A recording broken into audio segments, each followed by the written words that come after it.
Good morning, everybody. You're live. Today is Hump Day 12. It's Wednesday.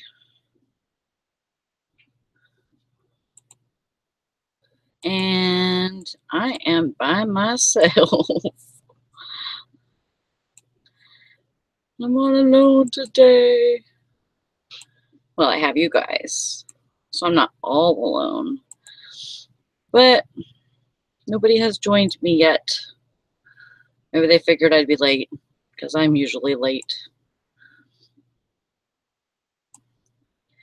I screwed up yesterday. First of all, thing. I put it into a notepad, all the information, because I had one open already that I use it for my listing. I have a few blurbs in there that I usually put in my listings, and so I just put it on the end of that. So I had it open, and I had it open all day and all night. Well, my computer updated last night, so I lost it. It's just gone. I can't get it back. I looked up every way how to get it back, and there's no way to get it back. So I have everybody's names. If they send it to me on Facebook, I have everybody's names still, but I don't have their numbers. But I think we kind of seen and heard pretty much, how everybody did yesterday. And today was kind of like a dry run anyways, but the winners are still the winners. Now, and we can, everybody can say how many they did, and we could just go by that. My hair's messed up. But if you gave me your name, your store name in the show chat, then I don't have it.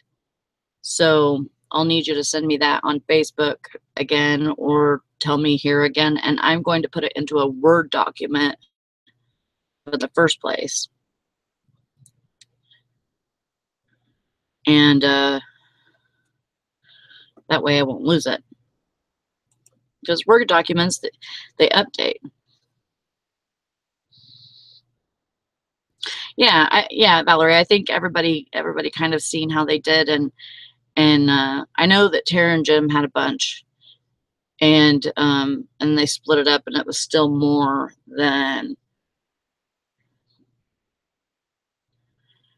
I'm not sure, because I screwed up. I screwed up. So once we get going here today, we can kind of go through, and everybody can say how they did, and we can go by there, go from there and do that. And then if you have given me your store name in here, yeah, Jim and Tara had like 47 total, so it was like 23 each. Tara just wanted to beat Jim. That was her main goal for yesterday. Good morning, Hank Allen Cash. So Comfortable Life, I don't really know who the winners are, but I believe Jim and Tara got the panel win, and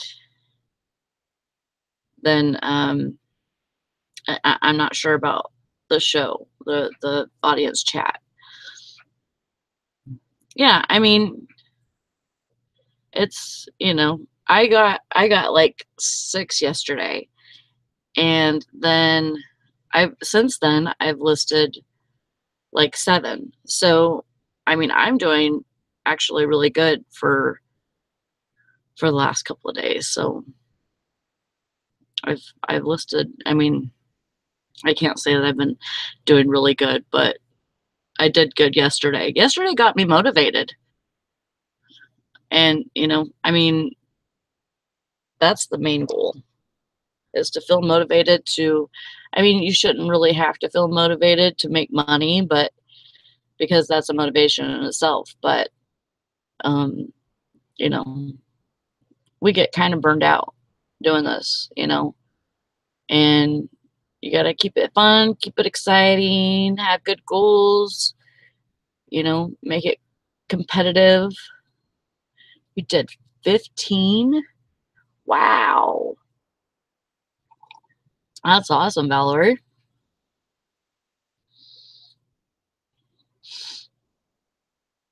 Yeah, I did some other stuff yesterday, you know, like I sorted tickets because I listed 2 more ticket lots.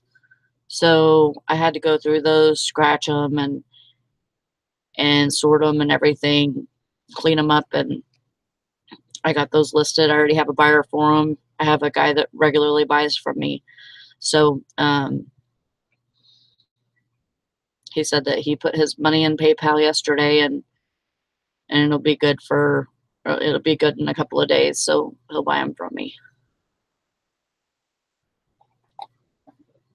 Yeah, treadmills are not cheap. Cheap unless you get them you can get them at thrift stores for fairly cheap. I know my St. Vincent's, they have some that are like 25, 30 bucks. Yep, we all know you got a list to sell. That's the name of the game. You're right on, Val.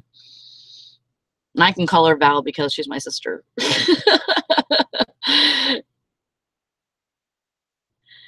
But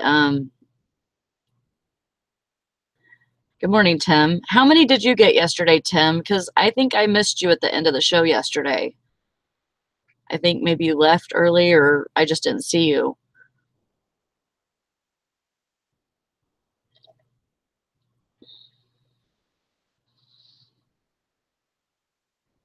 Yeah, it's better.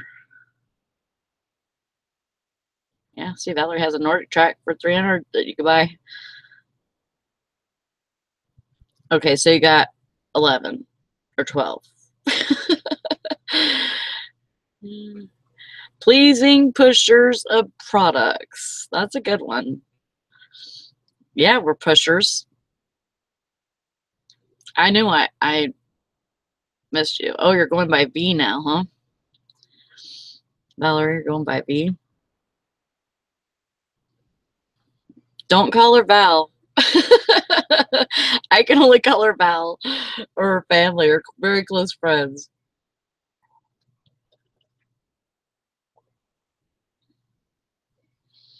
She's going by V.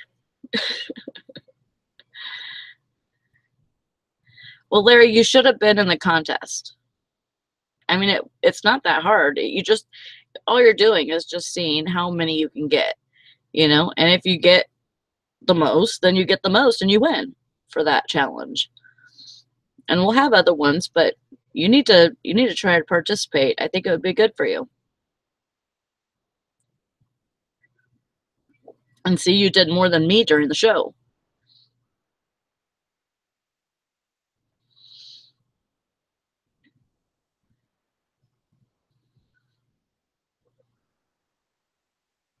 She picked up a hippie name in Cali. I remember V. Do you guys remember V in 1983? Yeah.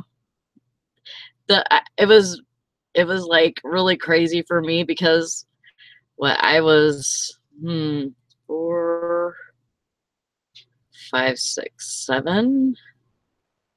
7 when that came out. And I remember seeing it on TV. I remember seeing it on TV, and I remember this guy digging through a dumpster like mad. And then he pulls out a big old mouse and he leans his head back and eats it. And I'm like, oh my God, I don't know if I want to watch this or not. It's scary. They're eating mice on there. Todd got 12 listings yesterday. That's awesome. That's really good.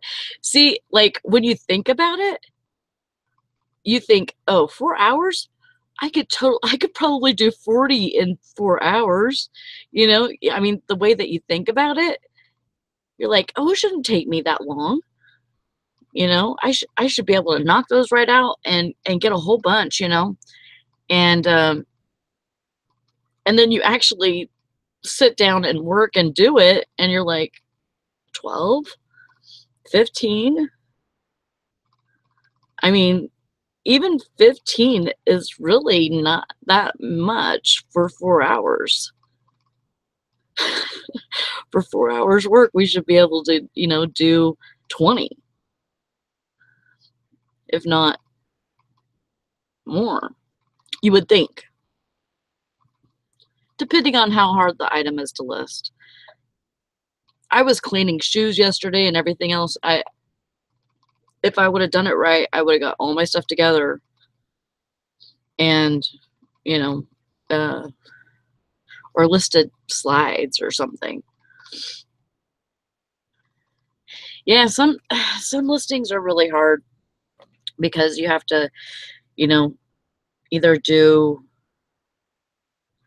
you know, some research, you know, just, you know, measuring, you know, I mean, there's certain things that you have to do.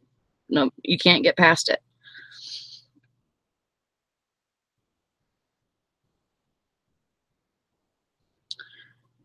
Tim says, question, if you post something and it sells in less than a minute, does it,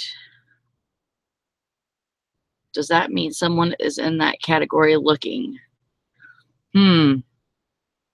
I'm not sure. Um, it's very possible that, you know, they put on an alert for, yeah, like Bestie says, they have an alert set for that item. You know, they have, you know, certain things that they're looking for that they have alerts set for. And whenever it comes up, he says, I put silver plate candle holders from the 1950s and they sold in less than a minute. Wow. That's awesome. It also could mean that you're priced a little bit low. Um, you know, so they didn't really have to think about it that much. But if it's a really valuable item from, you know, from early on, definitely something somebody's looking for. Yeah. Hank says, as long as I'm just straight listing, assembly line style, I can knock them out very quickly. But yeah, getting caught up in research and cleaning tends to eat up time. I agree. Yeah, I mean, yeah, definitely researching, cleaning, measuring, you know, all of that takes time. And but it's, you know, it's really more simple. Clothing, I don't do it as much because with clothing, there's just so much. You know, you could take a shirt like a fox, like I have this fox rider shirt, and you could put that into eBay and come up with all these fox rider shirt and find one. You could find one that's similar usually with the name brand like that. But most most clothing, you know, like from China and stuff like that, it's going to be there's going to be so many different designs and stuff like that that you're not going to be able to find that exact shirt. And so basically you just wasted your time even trying to find that. Although you can look at, you know, just the brand itself and see how much it's going for. Or you can just list it with, you know, basically, and Valerie's kind of got me into this because she's been doing this thing to where she's been listing everything for $8.99 or $9.99. And, you know, I was thinking about it yesterday and I'm like, well, I get all of my clothing for free. So why wouldn't I list them for like $4.99? You know, like the bathing suits and the, you know, the t-shirts and stuff like that that aren't, you know, as sought after. Maybe really that will draw people in. Um, and then, you know, the more name brand clothes do $8.99, $9.99, $9.99. So, you know, like Valerie's doing. You know, I was doing $8.99 because I just thought, you know, that would be good. $8.99, $4.99, and I could just stay at those two. And then,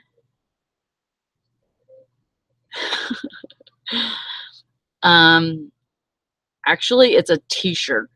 I did have a BMX riding shirt, and it was pink and black. Oh my god, it was gorgeous. And I sold it. I think I got like, I don't know, $24.99 or something out of it. It was a really cool shirt. Not this one. This one I think has a hole in it. And I went through it yesterday and I seen a hole, I believe. Yep, that's why I tossed it aside, because I was gonna throw it away. But it's this shirt. It's like a teal colored shirt, and it's got a hole right there. So that's the back. I mean, it's a really cute t-shirt, but you know.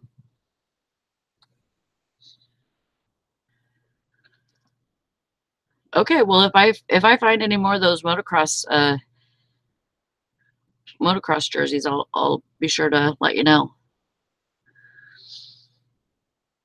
I don't know where everybody else is. I posted like links everywhere, and you know, I'm really not sure. I know that Dusty's not at home right now. And then Eric, I have no clue. Nikki, I could have swore that she said that she was doing something today. But I can't remember what. And then Jason, I know that he was looking at auctions that were ending today, so I don't know if he's going to do that. I know that he was talking to Sherry about somewhere. It was like somewhere out of Pennsylvania, I believe. Worst. I think it was called Worst, but I'm not sure where it was at. Yeah, Jason probably has not even made it out of bed yet. That's true. Oh, Lugnut is getting the nut job today. That's right. Yeah, she said she found it cheaper so that both the dogs could get it.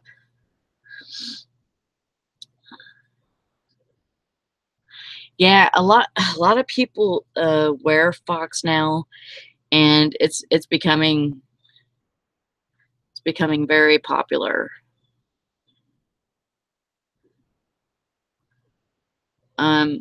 Those racing shirts, those the ones that are like jersey material, I would sell it for more than $9.99 though. I mean, a cool t-shirt, I mean, you know, like a Fox t-shirt, that would be like $9.99, but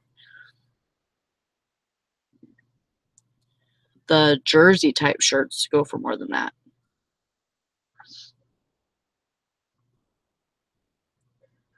Oh, anybody that wants to come on, let me know and I'll send you a link. I'm more than happy to let anybody come on with me.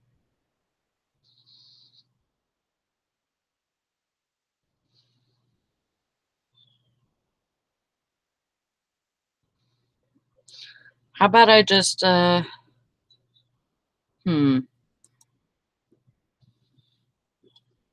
should I do that? How about I put it in let me put the link in the Thrifting Bitches of Reselling group. Are you guys in that? Everybody's in that, right?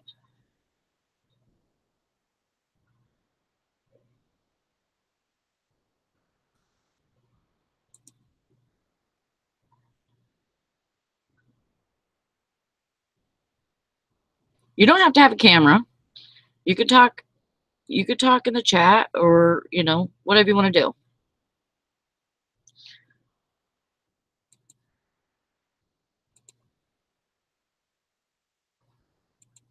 I'm going to put the link in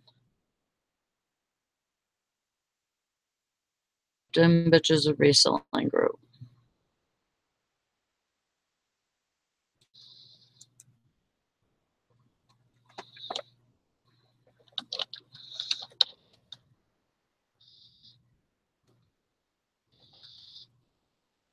Maybe. Let me type.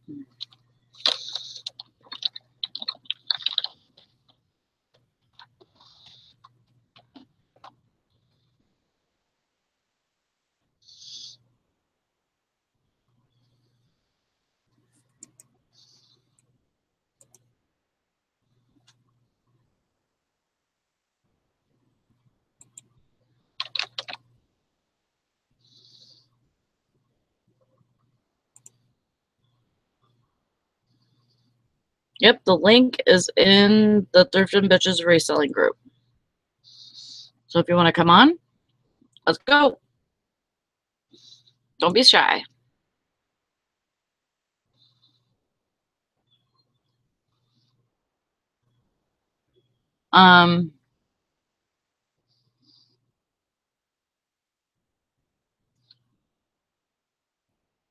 Hangout and Cash says 10 will sell. Price depends on condition and brand primarily. If they're true vintage, I'd list them even if they're wrecked.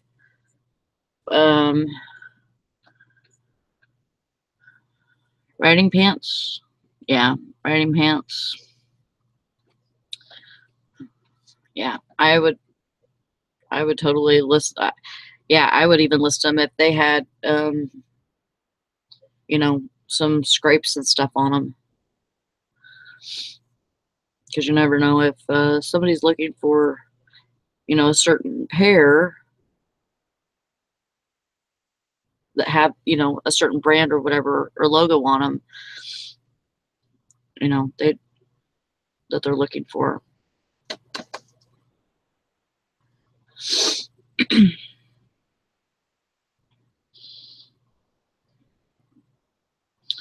Yeah, I had those leather pants that had they had ripples in the like the knee area, and those went for $150. I was very proud of myself for that sale. It was a good one. Every once in a while, I can hit home runs like that, getting them out of the dumpster, but it's few and far between, kind of, you know. I mean, it's not rare. It's just, you know, every once in a while I'll find something that's really good.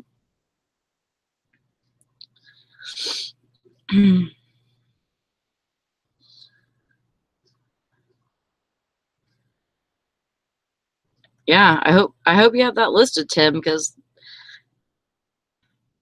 that should sell pretty good, actually. Gear jacket. Yeah, and people are looking for, I get lots of messages for my my leather jackets. People want the light leather jackets right now. They don't want the heavy ones, but they want the thin ones, but they're, you know, they want them still leather, just not real heavy ones.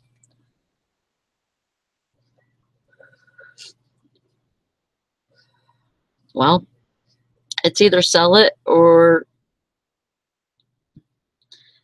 you know, you can have a collection and keep a collection of it, but would you rather have the money or would you rather have the collection? Do you ride Hangout and Cash? Is that why you like that kind of stuff?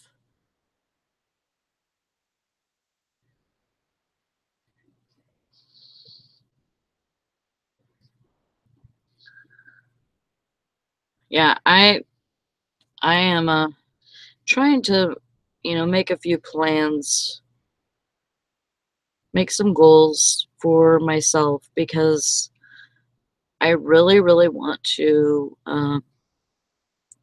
do some different things with my business, and it's really kind of hard, but people have done it. So, I mean, I'm not trying to make an excuse because, people do it all the time to where they, work a full-time job and they do this full-time also, and really I used to be a workaholic like that to where, I would just work all the time. If I wasn't working, I was going to school. And so I really want to, try to jump into this with both feet and really just get my inventory built up.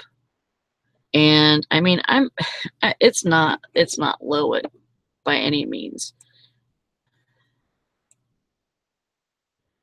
I have 527 listings that are active, and but I want to get it. I want to get it up to 1,000, um, or try to. And so I think that's going to be my goal for right now is to try and get that number up, and so that I can have very consistent sales and to work all during the week. And I've not been doing that. Um, so hey, Gallon Caches, I've got the Can-Am stuff listed, but because I don't love it. Me and the boyfriend, all of our friends, his family rides, not street bikes, dirt motocross. I see.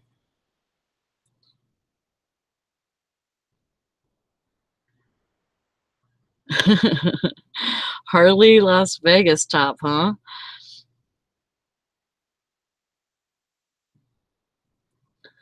Yeah, working overnight is kind of a different animal in itself because, people just they're not people are not made. I mean, I've worked nights most of my life. Most of my adult life, I've worked nights, I always choose that over working in the daytime. Um, but, really people are not made to work during the night or stay up all night. Your bodies aren't, you know, genetically built for that. It's always, I always miss sleeping at night. I, whenever I have nights off, like I had 3 off this week, and, there was a couple of times that I took a nap, during the night, and it's only like 2 or 3 hours, but I'm used to that broken sleep anyways, and I'd rather get a few hours at night than stay up all night.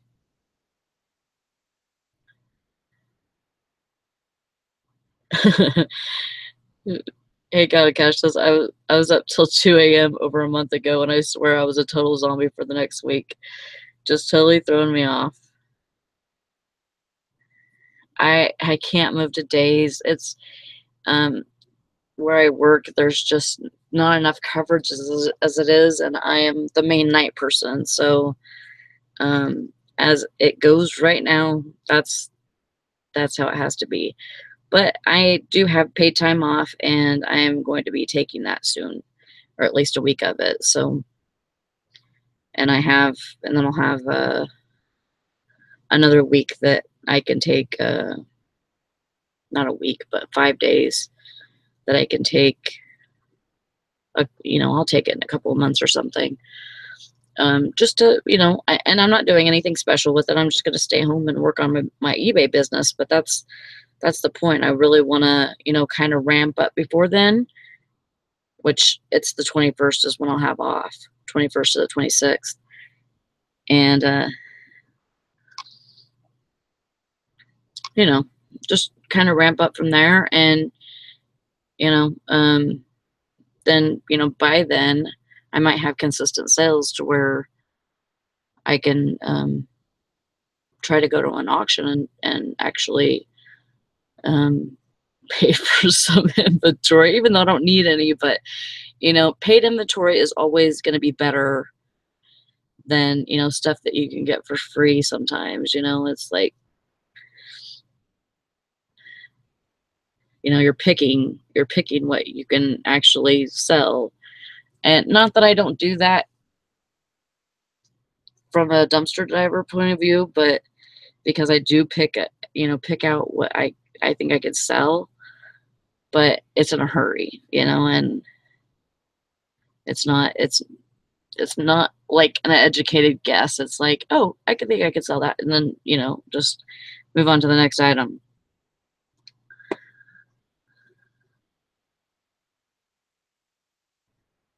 Um, and there's nothing really that important in California except, you know, her family and stuff that she would even want to get a postcard for.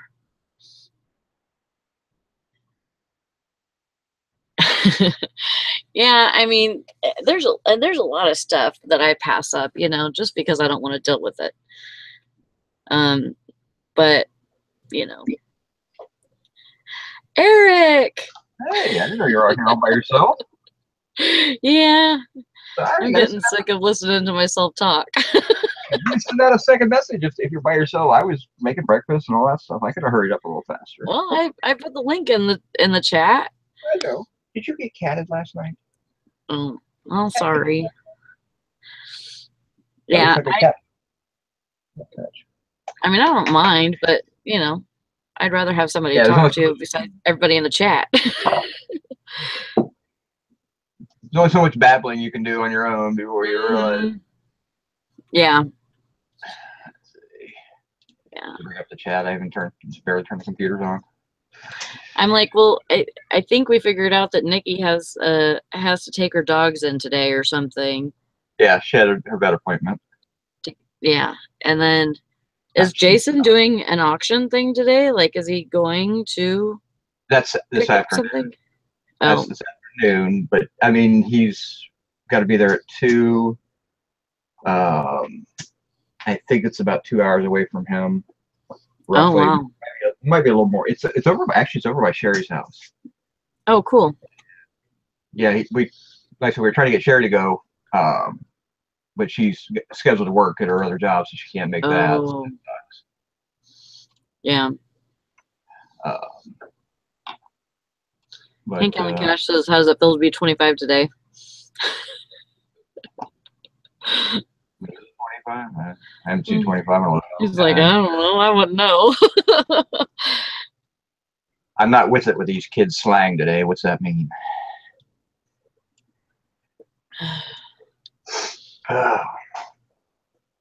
Cool.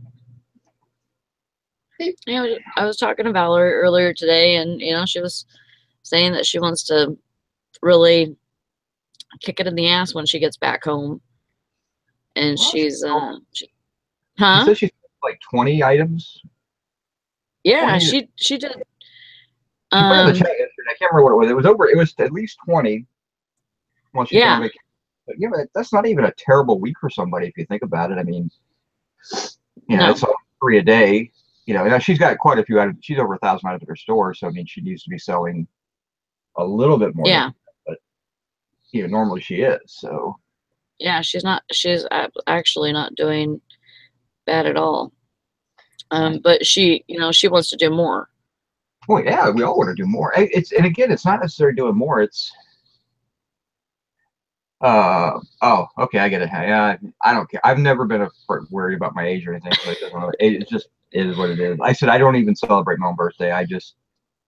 Everybody wish me happy birthday. That's all I need. I don't do anything special for it or anything like that. So, yeah, I mean, it's you know, do 1 to 2% of your listings. If you have 1,000 listings, you should be doing 10 items a day is what you should be selling. That's your goal. So if you're turning 10 items a day, you know, that you can support a store. I mean, I said I have 500. I try to sell 5 items a day. You know, I don't hit it all the time, but but that's where you got to also start looking at your dollar quantity, your dollar versus quantity. I and I can't remember who the YouTuber was. Again, I see things flash up. I click on it for a few minutes just to listen to them, and then I get off. So I don't really watch full videos. But someone was saying something about he looks for, might have been 10K on the day. I'll give him credit if it wasn't. He wants $5 profit on every item. You know, $5? Yeah, that's his profit. He wants at least $5 profit, which, you know, that's not a lot of profit. So he's going for volume. Okay, and that's fine. Again, that's, everybody has a different model, and if you have 10,000 items up, which I think was his goal, you know, and he's selling 1 to 2%, so he's selling 100 to 200 items a day at $5 profit. And this is after he pays for everything, shipping and all that stuff gets paid for. I mean, that's a good number. That's $500 a day. I mean, that's not a bad number. You know, that works out to 150 grand a year. I mean, that's not a bad number. So, and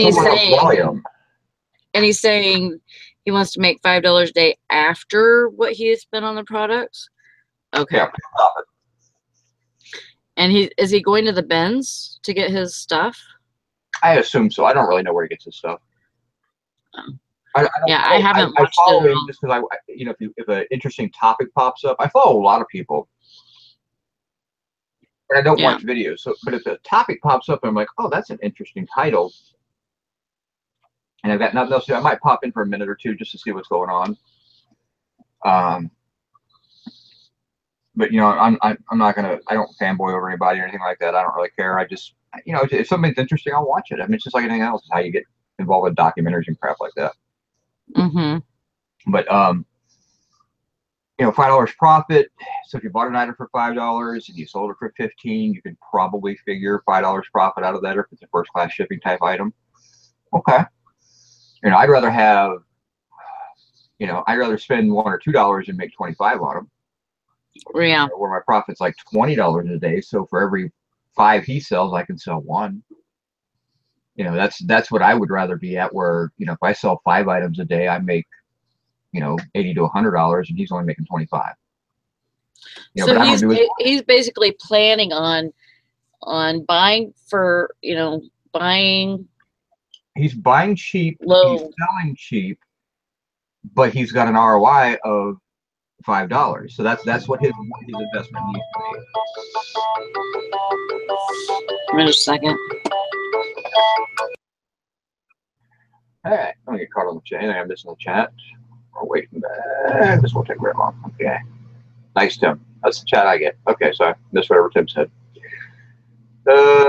Measuring. Yeah, I don't mind measuring. I clothing.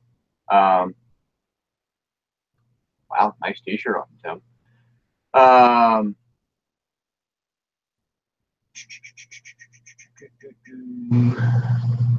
Box racing shirt. Yeah, racing shirts and pants can be interesting. Can be good. They're not beat up or anything.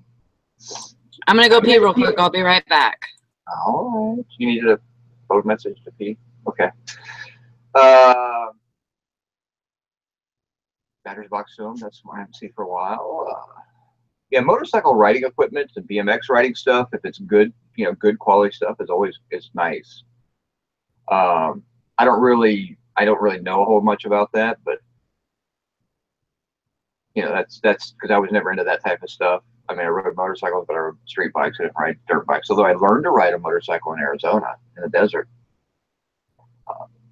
out there for a vacation with the family, and they stuck me on a motorcycle when I was like 12, 10. I can't remember. Right around that time period. Of course, out in the desert, you can actually dump it and not really be too worried about it. But yeah, I mean, if you're buying things cheap and you're selling them cheap, as long as you have a profit number in mind and you're doing the volume, then it's fine. You know, it's just a different way to look at a model. I mean, if you think about it, that's a Walmart model. You know, get it cheap, sell it cheap, go for volume. You know, you'll outsell, you know, everybody else because you're giving it away so cheap, but because you bought in such volume, you get it cheaper too. So, you know, whereas, you know, a Kmart versus Walmart, Kmart had to spend $5 for a pair of pants, Walmart gets it for $2. You know, and that all the way goes down the chain, where, so, there's $3 in profit right off the bat that Walmart has over Kmart. So they can actually sell it $2 cheaper and still make more money on it. So, but there's a lot of people that do that with the bins. Is you go out, you buy super, super cheap, you buy in huge quantities. It's one of the ways I buy in quantity at auctions. And so when I don't have as much invested per item as somebody does who's going to the thrift store and buying a $4 item or a $5 item. When I'm buying a box of stuff for, I bought a box for $75. It had 16 Star Wars figures in it, the case, 2 sterling silver bowls, a clock. There's a pewter plate in there, and also that box is going to return $1,000, $1,200, things like that. So yeah, it's just a model, and what I will say is, if you decide to jump on a model and do that business model, you got to give it time to work. There's too many people that get out there and just go balls to the walls for 30 days, and then they say, oh, wait a minute, I like what that guy's doing. I'm going to go do that one. And they don't give it a chance to work. Right. So you do your research before you start the business model, and then once you get into it, go for it. Give it time to prove itself. Now, there is a time when you have to step away and go, oh, crap, that didn't work for what I want to do. So you have to kind of look at stuff like that, too. You have to say, when is it time to jump out of that model and go into a different business model? And I think everybody has a progression when they first start out. Everybody wants to start out selling home runs. Who doesn't, right? I want to buy good stuff. I want to buy good stuff. I want to sell for big dollars, and that's how I'm going to make my living on eBay. Well, I just got to try to do the best I can, with what I have right now available to me. And that is actually probably the best business model right there, Sally. You work with what you have to work with. It's the people who get in trouble, who don't do well at this business, or who fail or really get themselves in trouble, is they try to take somebody else's business model and apply it to their situation, and it's not the same. Right. So, if you were trying to do 10K's model, you'd be driving to the bins, which is probably a minimum of 3 hours from you.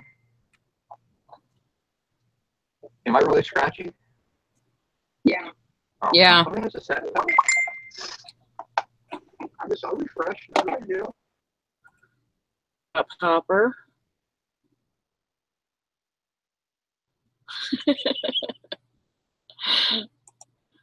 Yeah. He just started getting like that with me. Yeah. Okay, how's that sound? Better, yeah. Okay. But if you try to do his business model, which he had a large cash influx to begin with, because he started out hiring employees and doing all that. And he started out with a lot of unnecessary expenses that one person doesn't have to do. But if you try to do his business model, you would fail at it, because it requires access to good, cheap goods in quantity and quick turnaround, which you don't have the time to invest to do the turnaround. He's not investing time listing. He's investing time hiring employees and doing that and doing most of the videos. You're scratchy again. I don't know what's going on.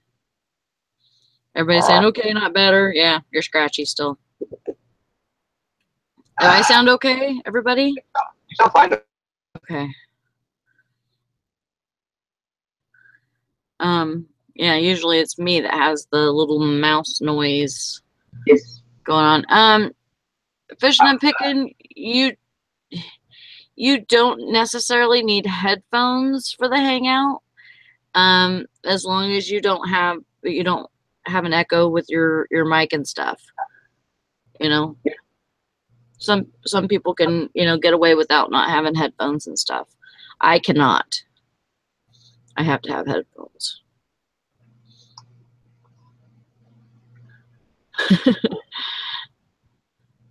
How's that sound? Oh, it's better. Okay. Yeah, it's way better actually. Okay. I don't know. It's weird how it works. I mean, all I do is when I'm refreshing the Hangout. It's obviously a connection issue with the computer.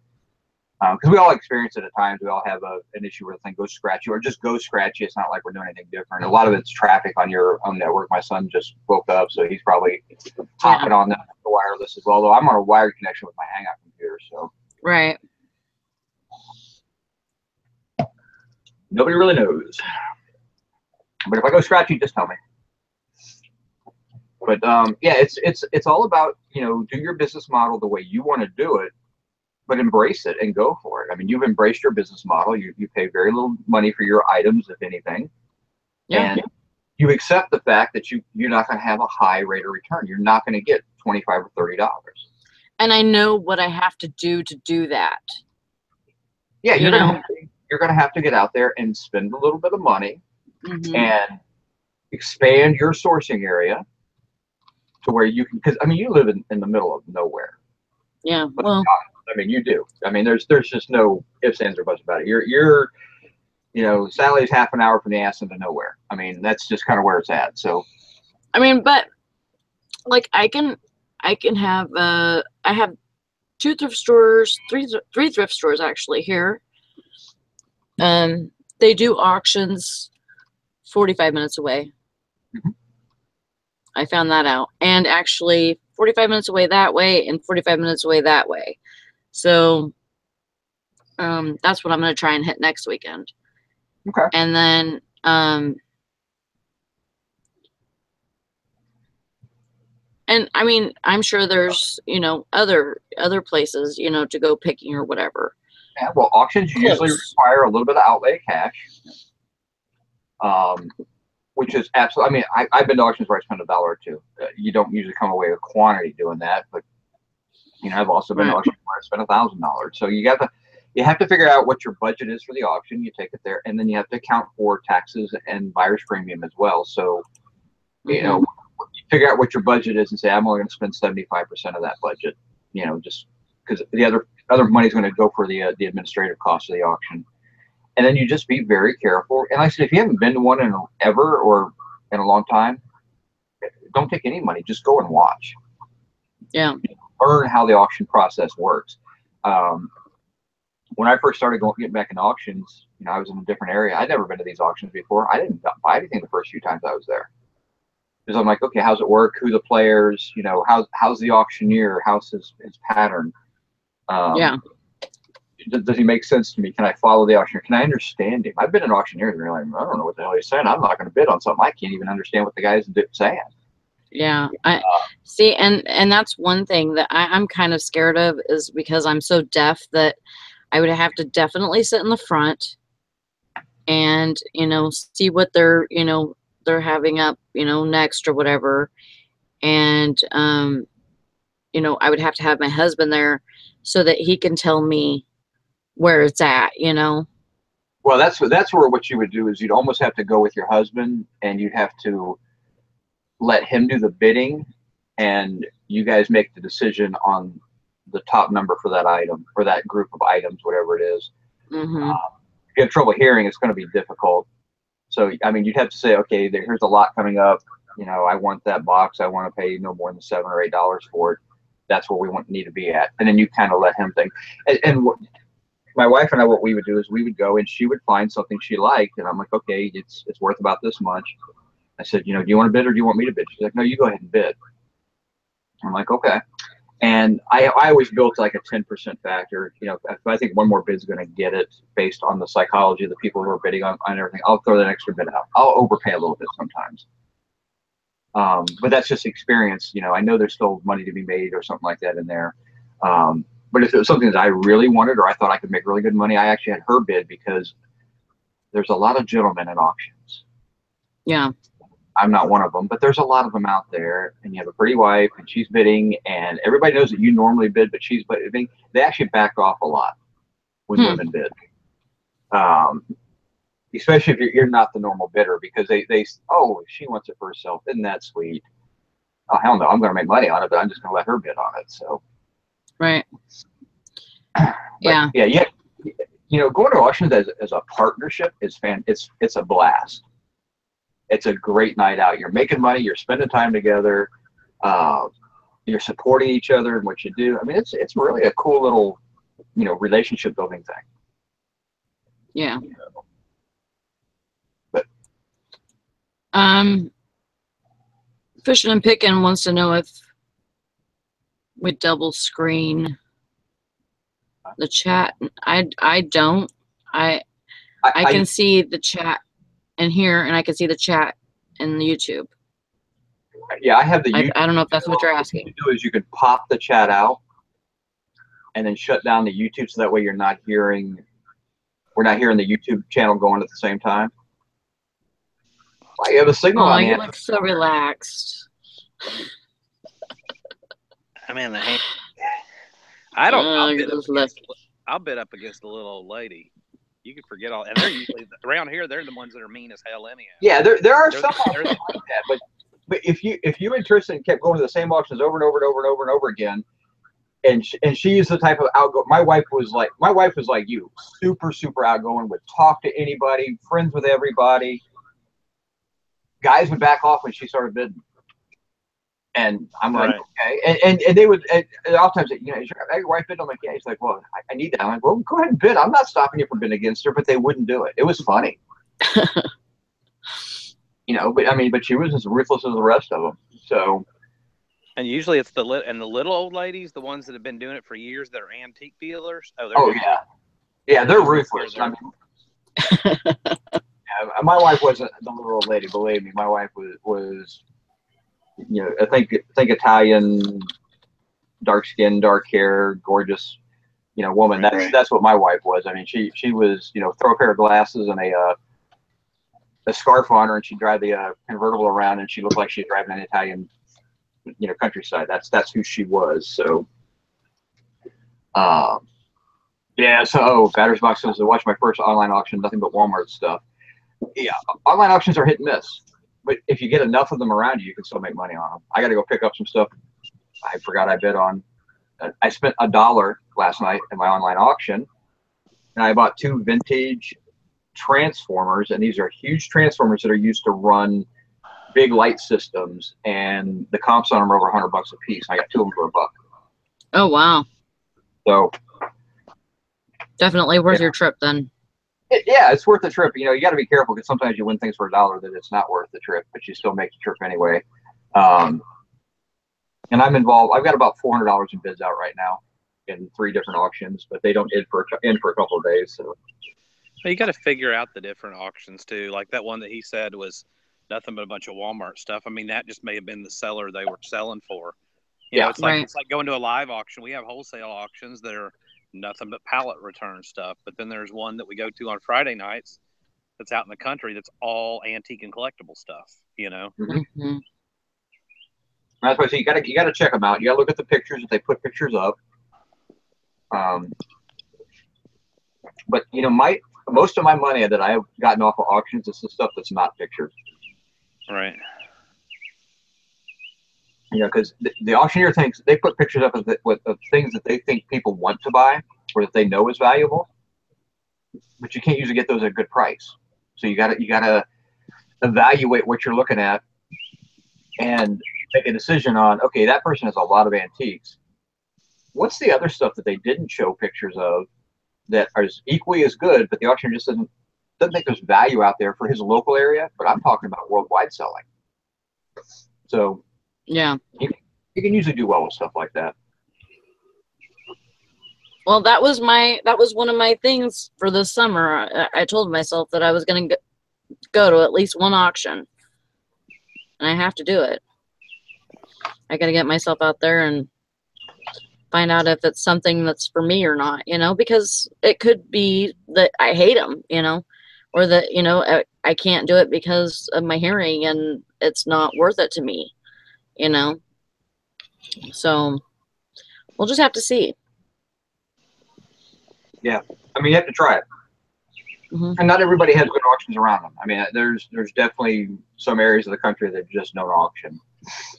Well, I can definitely tell you that some of the ones that I've seen, I mean, it wasn't something that I could bid for online. It was just, this is the day, these are the pictures, of stuff that, that's there. And then they had like a list of everything. and definitely some really cool stuff. You know, like vintage candlesticks, like Tim was talking about. You know, the silver candlesticks. I seen there's a auction right now that's, I think it's on the 14th, and had some really good stuff, old radios and stuff like that too. Yeah, I mean, and you know me, you gotta get out there and explore them. Look at the side chat, Sally. Oh, it's 48651. Well, okay, I'm I don't care. 48651. Yep. Come and find me. I'll be waiting. No, I just the options in your area, and this is a good example. I mean, when I do a 50-mile radius search for Sally's area, she has 2 auctions today that she could go to. 2 today? According to this one, yeah. I'm not saying what they are. Wait a minute. Yep, St. Louis, Michigan. Is that close to you? I've never heard of it. Yeah. You have 2, and it's supposedly within 50. And that's a, you know, 50 is kind of what it is, but there's an estate auction there. Well, they're really nice. They actually listed everything by number. Wow, that's a lot of work. But that's a total estate auction. I mean, they're selling pretty much, because they're also selling the real estate. So it's 2 auctions, but it's real estate is one auction, and the other auction is going to be the estate. But there's a lot of good stuff in that auction, according to their list. I haven't looked at the pictures. But it's almost like they actually lotted everything up and did a catalog auction. Oh. I mean, you've got everything from guns to knives, Pyrex, books, kitchen items. Just go to auctionzip.com, put 50 miles into your zip code. And it happens, what time does it start? Auction. I have that one thing on my phone, Auction Zip. July 14th. Oh, it's for Saturday. This is actually, they put it on for today, but it's actually for Saturday. Okay. 9 to 3. And yeah, so 9 a.m. to 3 p.m. So which site did you go through? It's auctionzip.com. Okay. So that just tells me, I mean, you don't have a lot of auctions within 50 miles because they had to actually bounce it out a couple of days ahead. How did Jim do? I don't know. I didn't hear. I was going to ask if anybody heard how he did it as a auction.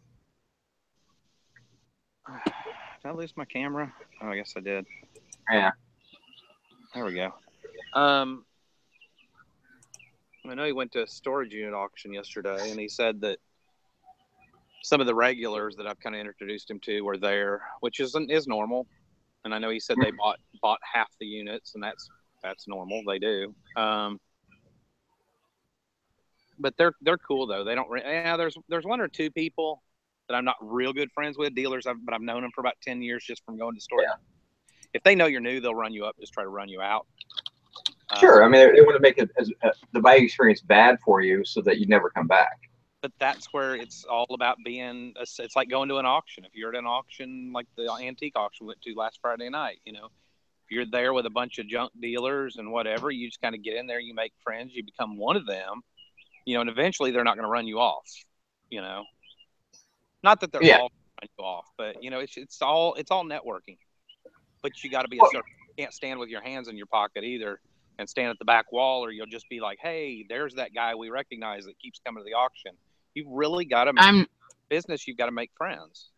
Yeah, I'm not like that. I talk to people. Yeah, you have to make friends. You have to. I mean, you have to let them know that you also know what things are worth. You know, the best way to do that is get involved with an auction, and then you back off once it hits your threshold. And your threshold can't be $10 or something. I mean, you gotta be willing to go a little strong on something. But once they realize that you can't be run up, you can be run up to your max, but you can't be pushed past that. Right. They won't do it anymore because all it does is cost them money. Right. Mm-hmm. You know, you're there to pick up a unit. You're not there to buy 20 units, and they realize that you're going to buy one every now and then when you show up. But you're not gonna be I'm gonna buy every unit in the place. That's my goal. You know, that's not who you are. It makes a big difference. But a lot of them can be a little territorial, and I think that's probably everywhere, not just here in the South. But yeah, you go to any auction, it's going to be that way. You know, I don't know how many times I've been at auctions where you start bidding on something and you hear somebody going, "That's the stuff I buy." Okay, then buy it. You know, I don't care. But yeah, I mean, I haven't heard how he did, so I'm hoping he did well, or at least broke the ice and figured out, you know, how things were working down there. But a lot of it with auctions, not referring to storage auctions, but like the kind of auctions you go to and I go to and stuff, you know, a lot of it is just waiting around for the sleeper item that nobody there recognizes. You know, if you're like that one on Friday night, if they run glassware, I mean, dude, those little old ladies that go to that auction eat up the Fenton and the milk glass, the hobnail milk glass. I mean, they love that stuff, but they throw a box full of old phone books out there, and I end up walking away with a box full of old phone books for $2.50, one of which is a mid-1960s Manhattan, New York City phone book that I priced at $300 or best offer. I may get a couple. No way. Yeah. I mean, it's just total. Well, I may not get that much. I mean, if somebody offered me $100 for it, I'd take it because I paid $250 for a whole box full of phone books. You know, and it's just, you know, but that's the kind of stuff I know that in that area, when I go to that auction, I'm going to do good with paper goods. Because there's nobody typically at that auction that wants paper goods. They want old signs. They love the reproduction signs. Yeah. They glassware. They love, it's typical country Southern auction. They love cast iron. They love tools. So I just skip that stuff usually because it's going to go close to what it's worth anyhow. Yeah. Tools, guns, cast iron. Like so the little old ladies probably love dolls and glassware. Yep. And so you don't get involved with those things unless it's a super home run that you think you can make really good money on. But most of the time, those people know what that stuff's worth and they'll pay full retail for it because they're buying it for themselves. They're not buying it to resell. Right. But on the other hand, they were running a bunch of brand new in the box pressure at this same auction, a bunch of brand new in the box pressure cookers. Well, I had already done my research on them and I knew that, there was money to be made putting them on eBay. The brand was Cook's Essentials. They were from QVC. And, you know, I knew there was money to be made, but I knew that, hey, I'm at a country auction. These people cook with electric pressure cookers. You know, they're going to go for close to retail. And sure enough, they went for like $40 a piece. That was about the eBay value on them on a good day. Yeah. You know, so,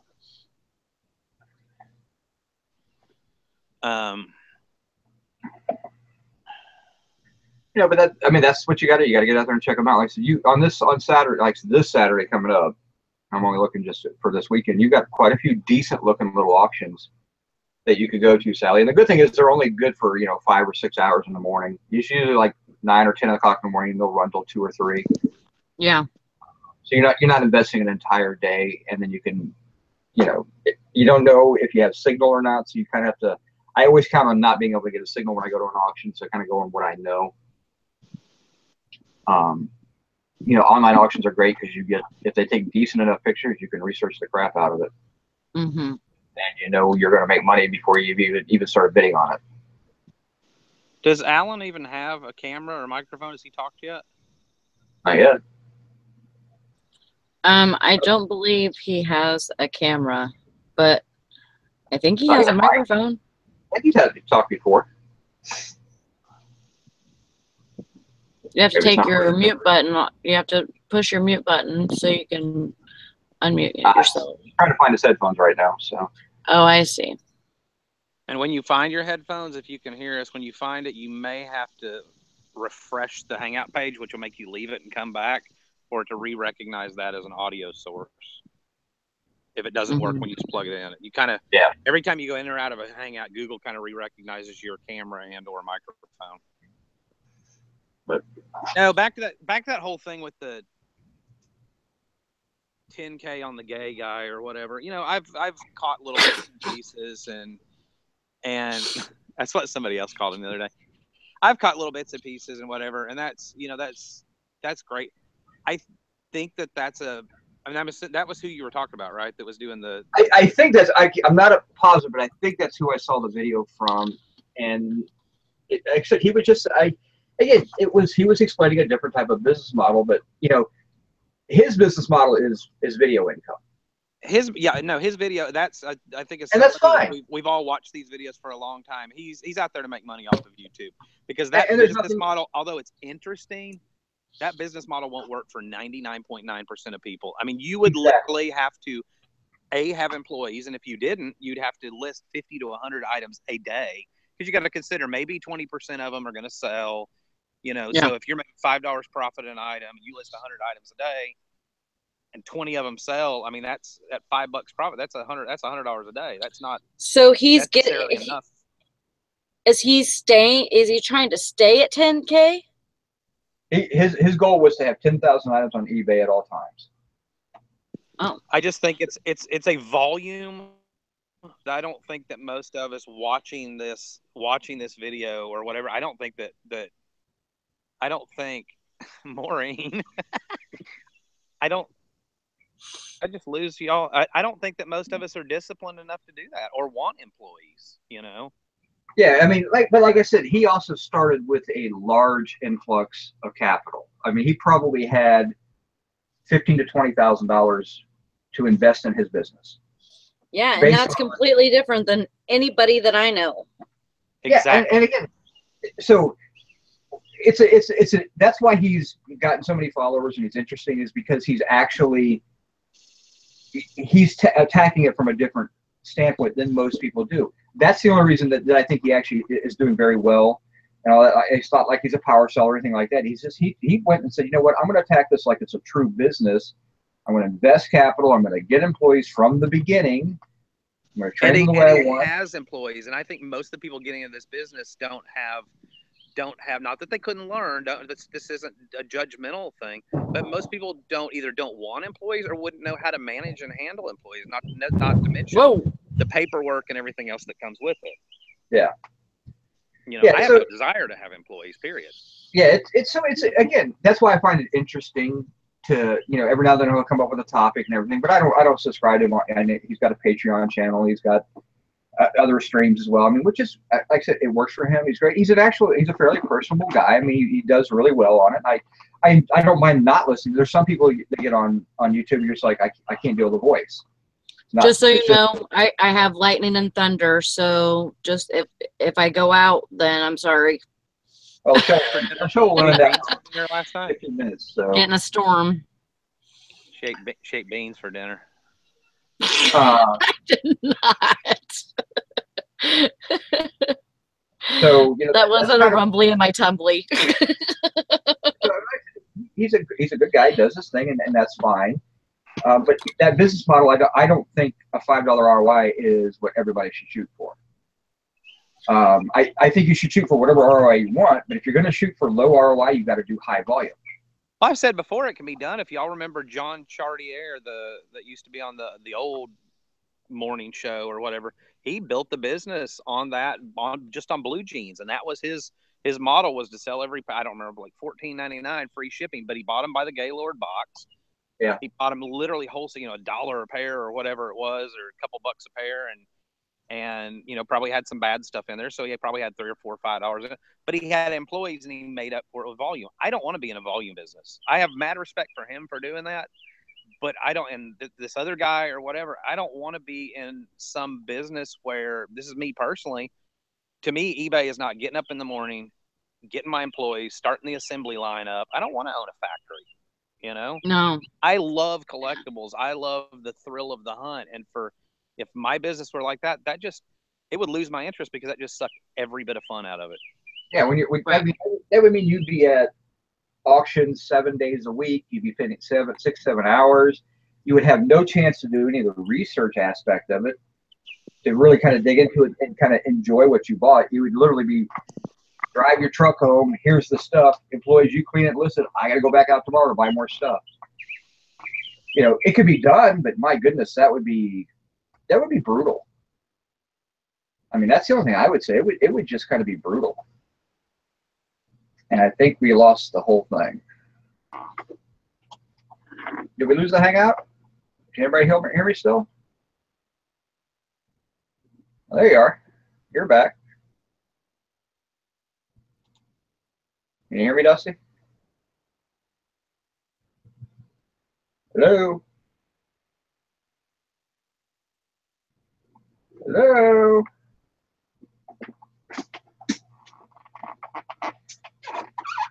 Can anybody hear me now? Please type in the chat if you can hear me. Otherwise, I'm going to refresh. Ah, okay. Woo. All right, I'm back. Yeah, I'm sitting going to myself. It's like I saw this the Eric show. And I'm like, what?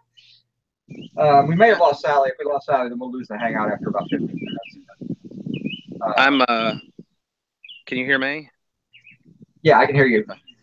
No, somebody just made the comment in the side chat, which I'm trying to do all this from my phone, so I have to turn my camera going off when I go to the other screen. It turns my camera off.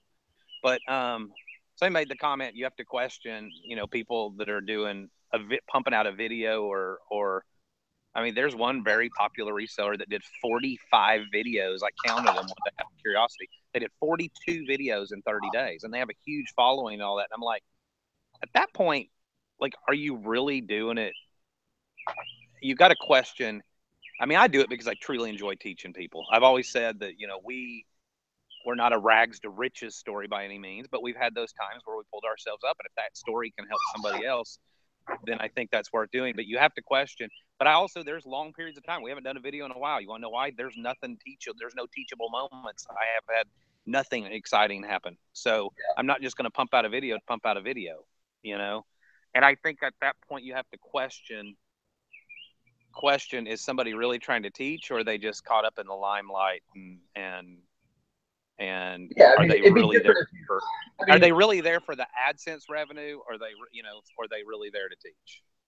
Yeah, and that's 10K's videos. A lot of time, he does a lot of videos, but sometimes they're only 10 minutes long. So I've given that. Like I said, I don't watch him regularly, but I see him. He'll pop in. He'll do a 10-minute video or a 20-minute video. But if you see somebody pumping out 2-hour videos every day, yeah, that's a lot of work in and of itself. So give him credit for doing the work, but that's are they really working the other aspect? My mind kind of goes, am I watching an infomercial, or am I watching something of real value? Terminal 99, that's the guy I talk about a lot. I love his channel. He does a lot of vintage and collectible and stuff, and it's on his front porch. He very rarely shows his face because he's busy showing stuff, and it's kind of like a Cliff Notes version of the Antiques Roadshow. I mean, not always that exciting, but he has good stuff, and I sit and watch his stuff, and I learn something every single video. I learn about a new collectible every video. I've never even watched him, so I'll have to look it up. You would love him. Oh, he's very monotone. If you're looking for exciting or whatever, it's not going to be that way. But he explains what he paid for stuff, kind of what he expects to get.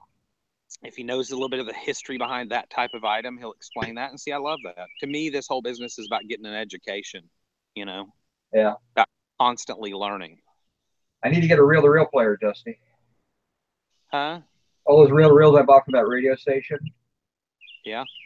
There's some really cool. There's they went to concerts and recorded concerts in the 70s. I don't think I have one. I'm trying to think. I'm bidding on one right now, so if I want it, I'll let you know, because I'm not real sure what's on these, but one is a tribute. There was a tribute to to Jim Croce concert in '74. This is recorded at the tribute to Jim Croce concert. Oh, that's cool. He died in '73, so or early '74. But yeah, there's all kinds of, there's interviews. There's a lot of these are broadcast ones, so I have no idea what's really on them. Right. I bought a lot of real tapes from a guy who used to work at a radio station in New York City, and so I have no idea what's really on them. Some of them have titles on them, but I don't know if that's really what's on them. And there's some names that I can't figure out who they are. But there's a lot of Joan Baez, Arlo Guthrie stuff, but I don't know if it's recorded, if it's an interview, if it's just they recorded a song to play on the record station off of a record or something. I don't really know how they did that things back then. It's live stuff though. Wow, holy cow! Yeah, if it's live stuff, it's gold mine stuff. So if it's not live, if it's something where they just we're gonna record the radio. We don't have turntables at our station, so what we do is we record make a show, and then we'll have that show start at 2:30 o'clock, 2:30 or something, and that'll be that whole show on that one tape. I was laying here last night, and there was 2 deer way out there just standing, and they turned and looked at me. Because they turned and looked at it and said, "We know you can't shoot this far." Kept staring at me, and I'm like, man, I ain't got a scope. I ain't got a scope, do I?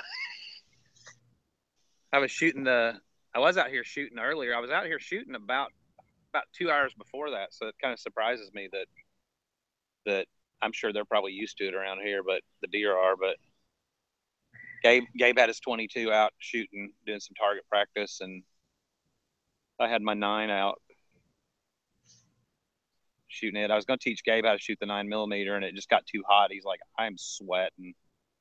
Yeah. It was like direct overhead sun. I was like, yeah, we'll do it tomorrow.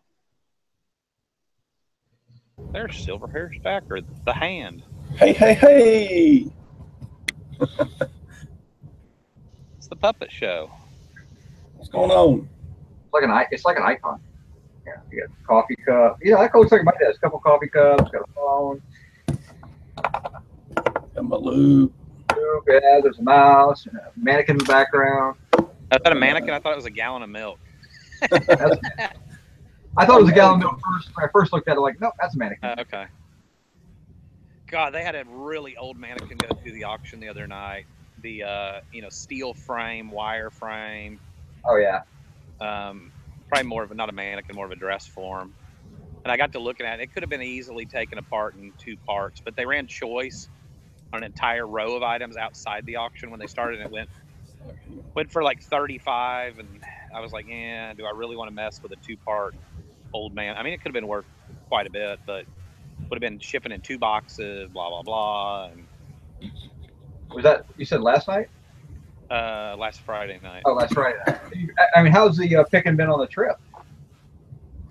I picked up a really cool, very mid-century kind of teak wood and green looking, has a real big base, and then comes up really slender with a matching shade. I picked up a lamp, paid $12 for it.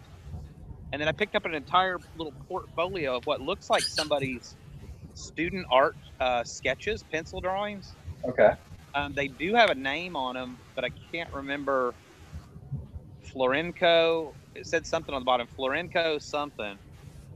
And then a couple of them were like graded with red, like where they put, great job, keep up the good work. So I don't know if it was somebody's art school drawings, but whoever it was a really decent artist.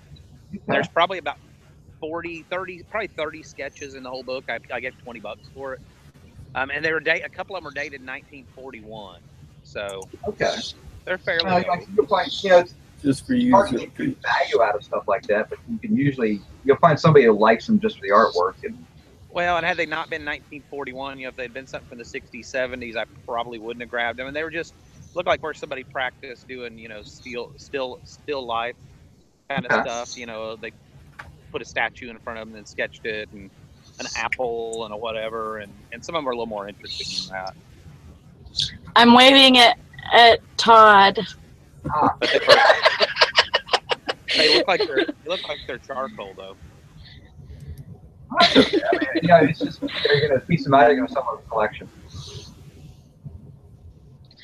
If you want to join the panel today, the link is in the Thrift and Bitches of Reselling group.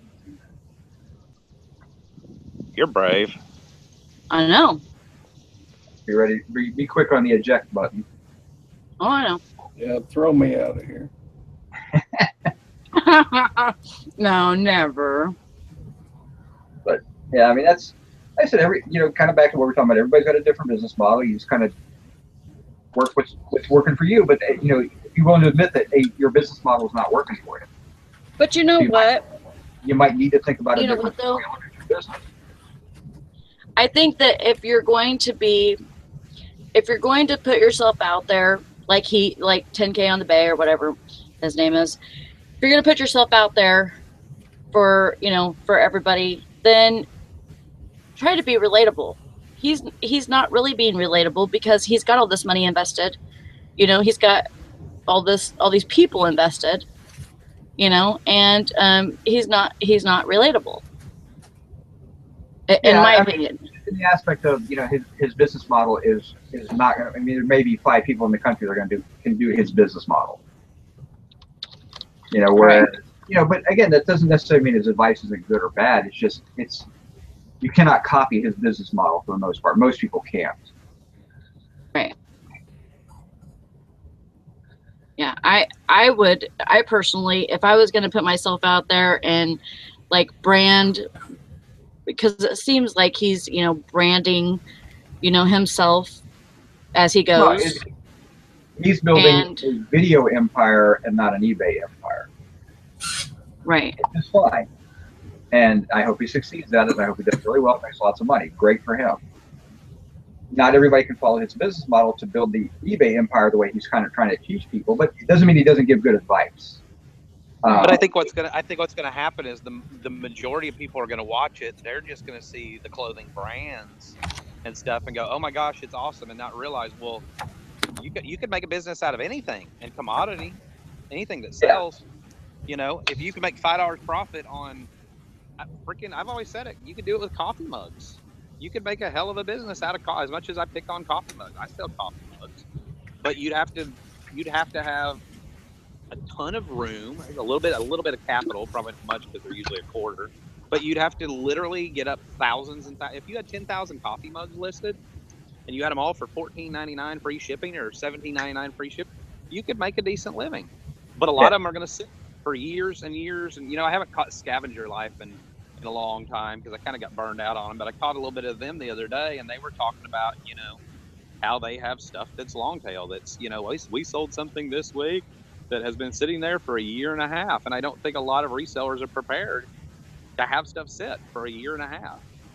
They don't have the space, you know. They go, wow, I've already outgrown my little office. I mean, I have stuff on the shelves that's been there 2 years. I've got things that but been I there know for a it's couple long. years, but and mainly it's because I don't feel like taking it down or moving around. Because then I got to go dig it out of inventory. I got to drop it off my sold. I got to delete it there. It supposed to cost me is 10 cents. I spend $1 a year, $1.20 a year max on keeping this listing up. Well, you get in kind of a thing too, to where you're seeing all the time, you know, maybe this item is, you know, not something that somebody else would want. But then, you know, as soon as you say that about that item, it'll freaking sell, you know? And so, you know, that's going on in your mind to where, you know, should I take this down? No, because somebody will buy it. It's just going to have to be that certain person looking for that certain item. But I think there's a lot of people that lack either the discipline or maybe the knowledge to know whether or not, and that only just comes with experience, to know whether or not to even list something in the first place. You know, there's some coffee mugs out there that are total crap that you should never list. Oh, I know. Anything with country ducks, you know, from the 80s, I'm sorry, you're probably going to waste your time. But there's probably a lot of people that, you know, if there was somebody doing a video on, oh, you can make a living off coffee mugs if you just sell nothing but coffee mugs, people would jump in being new and they buy up all the country ducks one, and they might sell one, you know, once a year or whatever. But they, you know, it would have been a waste of time to have listed them all in the first place. And the person that bought it is probably looking for a replacement of something that they already have. Right. So, you know, I mean, it's just going to be about, you know, that one person. So yeah, if you're doing coffee mugs, you're going to have a very large, you know, span of different ones, different brands, and you know, different kinds of coffee mugs. And, you know, to make money on them, it's going to take a little while. Yep.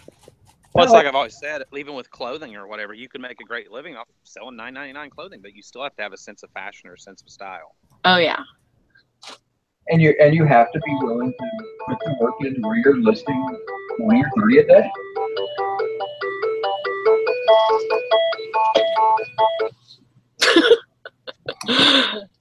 The caller ID said not in use. I don't know who that was.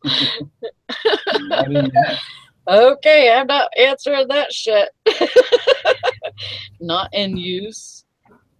Yeah. See, like weird stuff like this. Is that something Sexy. fashionable? You know, this will sell. Okay. There's nothing wrong with it. I found this in the dumpster. There's no stains on it. It's So Sick. That's the brand. Is that a Target brand or something? I'm not really sure. I haven't done any research on it or anything like that, but I'm figuring that it's retail. Isn't that an offshoot of the I used to be ill company? Something like that. I'm just messing. But the design on it it's just different, you know.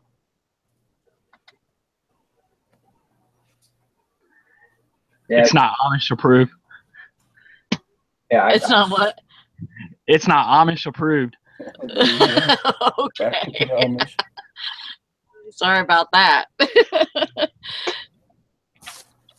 So hey, sick. You must have found your ears. Yeah, I don't know if it's if they're working right, but sounds great. Well, I hear you. I can't see you. I'm right here. You can't see us? Those are pretty hands you have there, Todd. Thank you.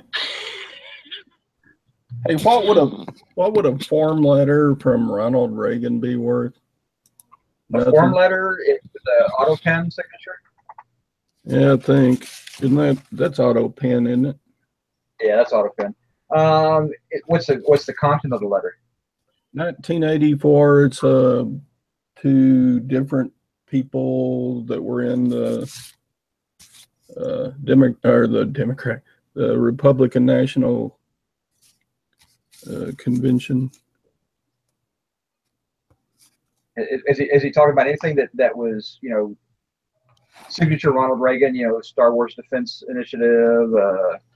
He's talking about accepting the nomination for his second term. There'll be some people out there that are being honest. I would probably put it up for, you know, $35 to $40 and see what I get on it. I'm going through a bunch of ephemera here. Yeah, I mean, it's cool. You know, it's an auto pen, which, you know, 95% of your presidential signatures are auto pen. Auto pen's been in use since Lincoln, so it's been around for a long time. Also with it was a letter from Bob Packwood. He's senator, wasn't he? Yeah, Senator Bob. Okay, no, that's kind of cool because you actually have a Bob, obviously how he signed his letter, so that's going to be interesting. Oh, that's auto pen also, I think. And another one from Guy Vanderjagt. You know, I would probably sell it as a collection. Yeah. You know, throw it up for $100. One from W.R. Pogue, Congressman. Anyway. Figure a dollar amount you want to get out of it, throw it up as a whole collection, and then just let somebody make you an offer on it. Yeah, I bought a huge tub of stuff at an estate sale for like $10. Mm-hmm. Oh, all kind of stuff in it. That's awesome. That's what paper is crazy. It takes a long time to sell, but you can use to get really good money for it, and it takes nothing to store it in. Old pictures. That's a cool picture. I love the hat. Yep. You can probably date that picture by the hat. I've done a little bit of that. You know, like I found a catalog. Like it wasn't a catalog. It was like almost like a yearbook kind of thing, but it was just paper stapled together, and it was about it was almost like a hee-haw type concert, comedy and bluegrass music or country music, and it was all these people that played at this one venue in the 60s. And I didn't sell it for a whole lot of money, but I think I got like $15 out of it. Yep. I think that's a real signature. I don't think that's an auto pen one. Bob Packwood.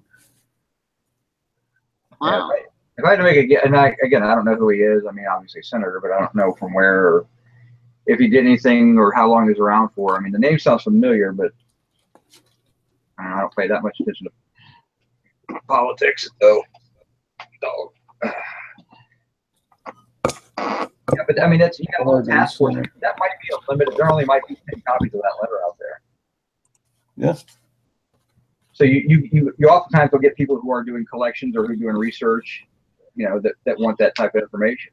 That's a cool picture right there. I love old storefront pictures. That was actually the lady who died at like age 90. This is a picture of her father in front of his store. Yeah, I've actually got family photos because my parents, not my parents, my parents' parents used to own a grocery store in St. Louis. Little tiny store right down by the water, by the farmers markets and everything. Is that a marshal's badge on this guy or like a policeman's badge? Like that. Wow. That's going to be worth money. Yeah. Some kind of sheriff or something. That's a badge. Picture was made in Fort Worth, Texas. Ooh. I don't think that's not a Texas Ranger Maybe badge. a Texas Ranger.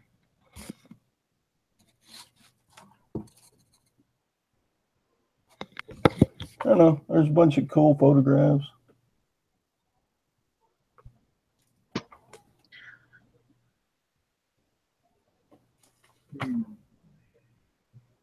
I like going through old stuff like this. Yeah, that's the fun part. Even if you don't get a whole lot of money, you get more than $10 worth of enjoyment out of it.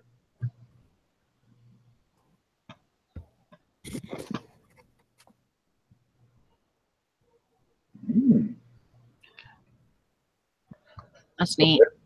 That's probably a picture taken from somebody's on Liberty somewhere. The boy's T-shirt has a Cub Scout emblem on it. Oh, the haircut, that's obviously late, 40s, early 50s picture.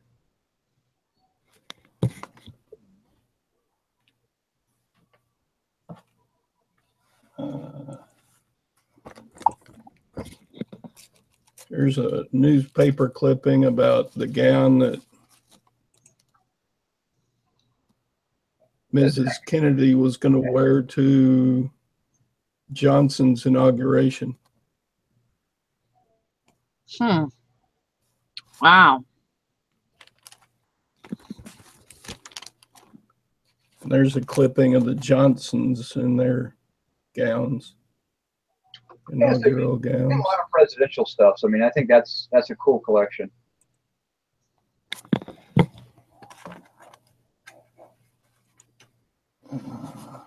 Oh, that's neat stuff.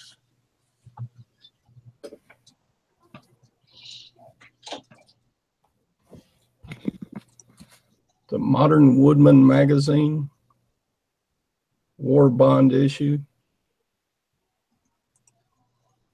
Cool stuff. Never heard of that one. So. I think they were like a fraternal organization. Kind of like Masons or something like that. Yeah.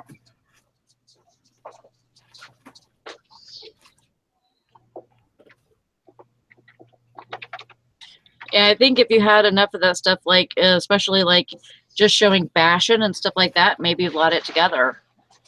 Might be able to get more out of it. Woodman magazine. Someone's got one up for $7, $15. They're not very prolific out there, but it looks like $15, $16 is about what you expect for them. Although a war bond one might be more, might be less. Hard to tell. But, here's a dreamy-eyed girl. I tell you, that's probably 60s, maybe 50s.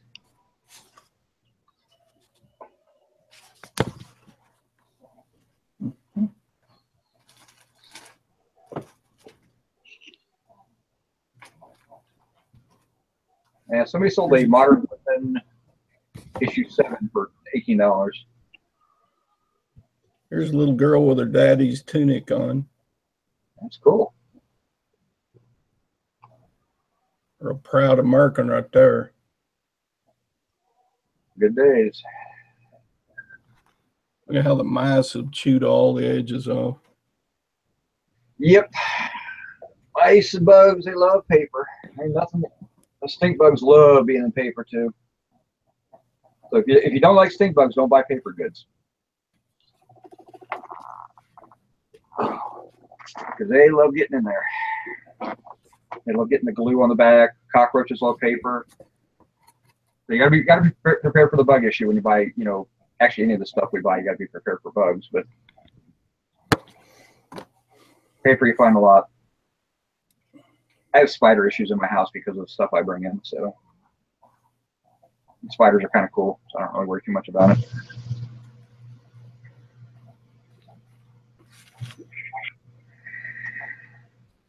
You're muted, Sally. I know. My husband's in the kitchen. Is he making you a sandwich?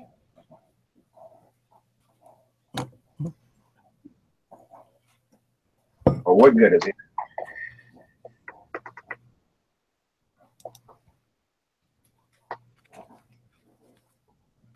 Zuki said he bought condoms and pregnancy tests on the last trip, told some cashier I need one in case the other failed.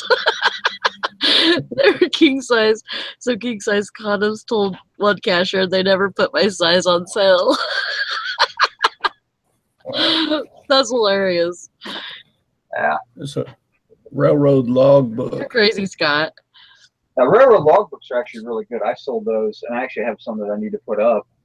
1918. Yeah, those are the best ones. I mean, and that's nice because you got handwritten.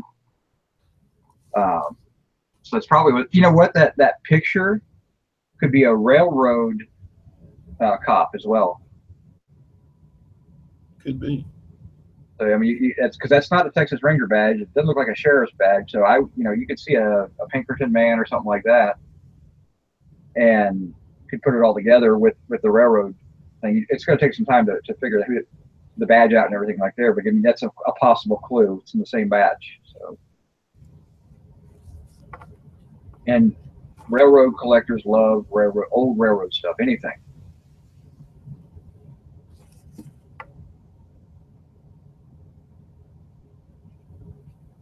Yep. So you're saying because it's a railroad book that it could go for the paper part of it, but it could also go for the. Well, the logbooks are decent. I mean, $15, $20, $25 a piece for them. Hard to say. It depends on which railroad, how complete it is, all that type of stuff. But you have a picture of a cop from Fort Worth, Texas. It's not a Texas Ranger badge because those are round. Could that possibly be a railroad cop? And then can you put those? Can you make the connection? And because you're getting it out of the same box, it could make that same connection. I'm not saying it is, but it could be. And if it does, then you can now you've got a picture to go with the railroad thing, or you could even put it together. Who knows? It's just going to take a little bit of research to maybe research railroad cop badges for that railroad company. You'll be able to find pictures of that. Look for if it's a Pinkerton badge from 1918, that'll be they were railroad cops. So you kind of have to look all over the place for that, make that connection. If you make the connection, it's going to up the value of both pieces. I thought what you were saying was, which it kind of makes sense, is that you're not just putting it up there for the people that collect the paper part of it. You're putting it up for people that collect the railroad part of it. Yeah, you're not selling paper. You're selling what the paper represents. It's a railroad timetable. It's a picture of an old railroad cop. So a guy who's a current railroad cop might like to have something like that hanging in his office. Which ups the value. There's people that collect railroad police badge patches. That's like one of the hottest railroad patches out there is the police patches from the different railroad companies. Huh. So you look at stuff like that. Railroad patches are good, but police patches are even better. But any of that type of stuff you can find out there is, when you can make connections and build a history behind something, that's how you can turn those into a lot more money. Right. I'm looking at Texas Ranger badges, and none of them are this shape. Yeah, so I would look at Pinkerton badges from like 1915, 1920. That one kind of is. Let me go back to my. Oh, there you go. Is there a date on that one? Have I got the camera in front of it? Mm-hmm. Okay, No. then look at this one. That's pretty close. That is pretty close, isn't it? I mean, you don't have a great. I mean, the camera shot. I mean, the photo isn't the best angle on the badge. Oh, sorry. But no, not your photo. It's the photo itself. It's not. You don't. Oh, yeah. Best. So. Yeah, it's kind of slanted in, so you can't really tell. You know, is the detail on the inside star, does that kind of match the badge you're looking at? It's a 5-pointed Texas star. Let me see if I can look at it through my loop here.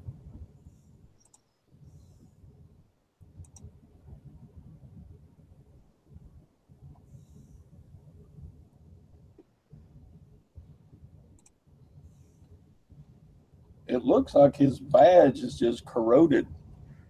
The one he's wearing is so corroded, you can't tell what the letters are.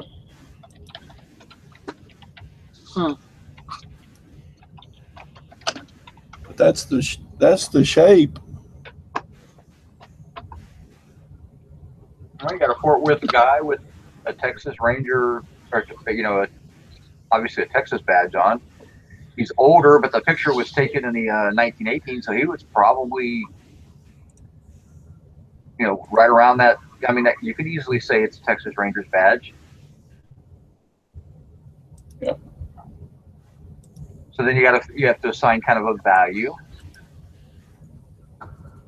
It's probably a retired cop's, photo taken right before he retired or something. But it's still a cool thing. Hey, what's the value? Who knows? I mean, you just got to figure that stuff out, and you just really throw a high value on it, $40, $50, and then let somebody come along and tell you what it's worth. Right.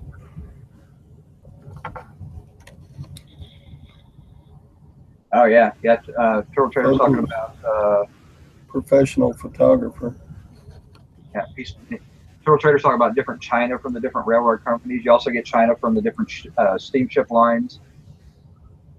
There's all kinds of little collectible niches that people get into that you stumble across. And once you sell it once, it's like, for me, Bennington pottery. I don't normally buy china or pottery, but that stuff's selling really well. And so I now know if I see the blue agate pattern of Bennington china, it's good stuff to pick up on and get it cheap enough.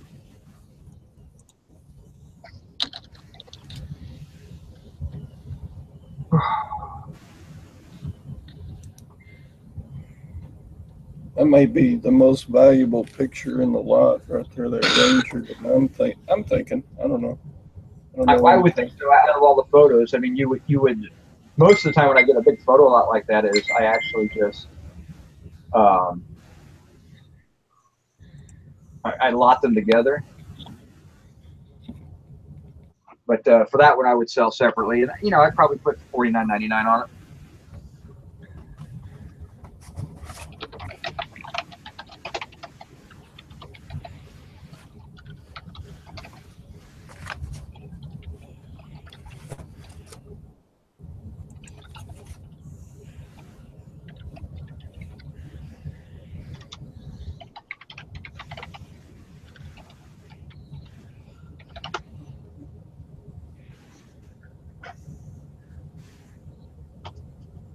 Does see some of his photos of his lamp. Really cool. Mm-hmm. Let's pull that up. Is that mid-century modern stuff? Yeah, that's kind of what you're dealing with there.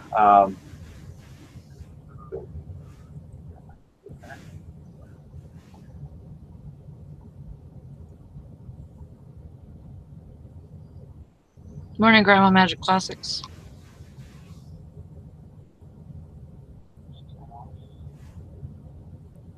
Okay.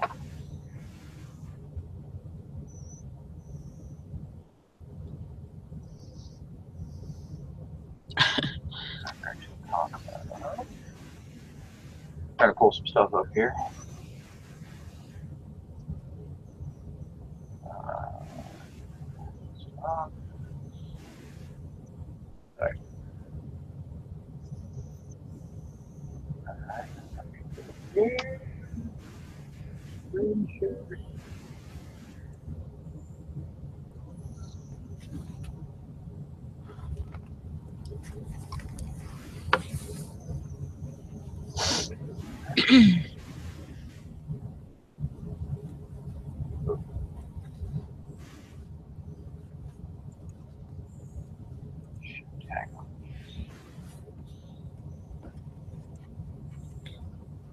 There's a cool picture.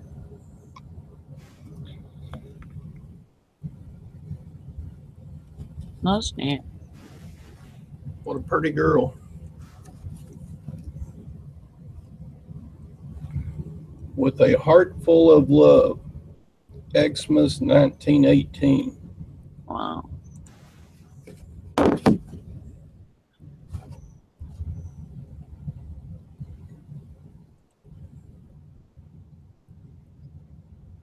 Try to get it so I can actually show the images here without getting too crazy.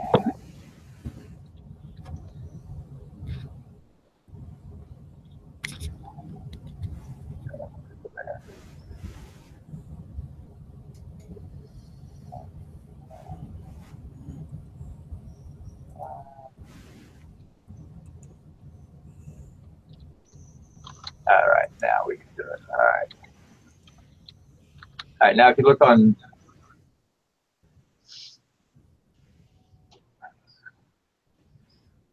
Sally, can you click on the lamp picture, highlight it so that it'll freeze up for everybody?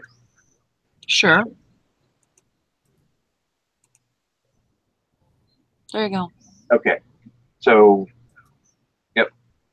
This is the lamp that Dusty was talking about. You know, you kind of look at the lines. Looks like an original shade. It's, you know, that type of shapes are definitely mid-century modern. This way. There's a close-up of the base.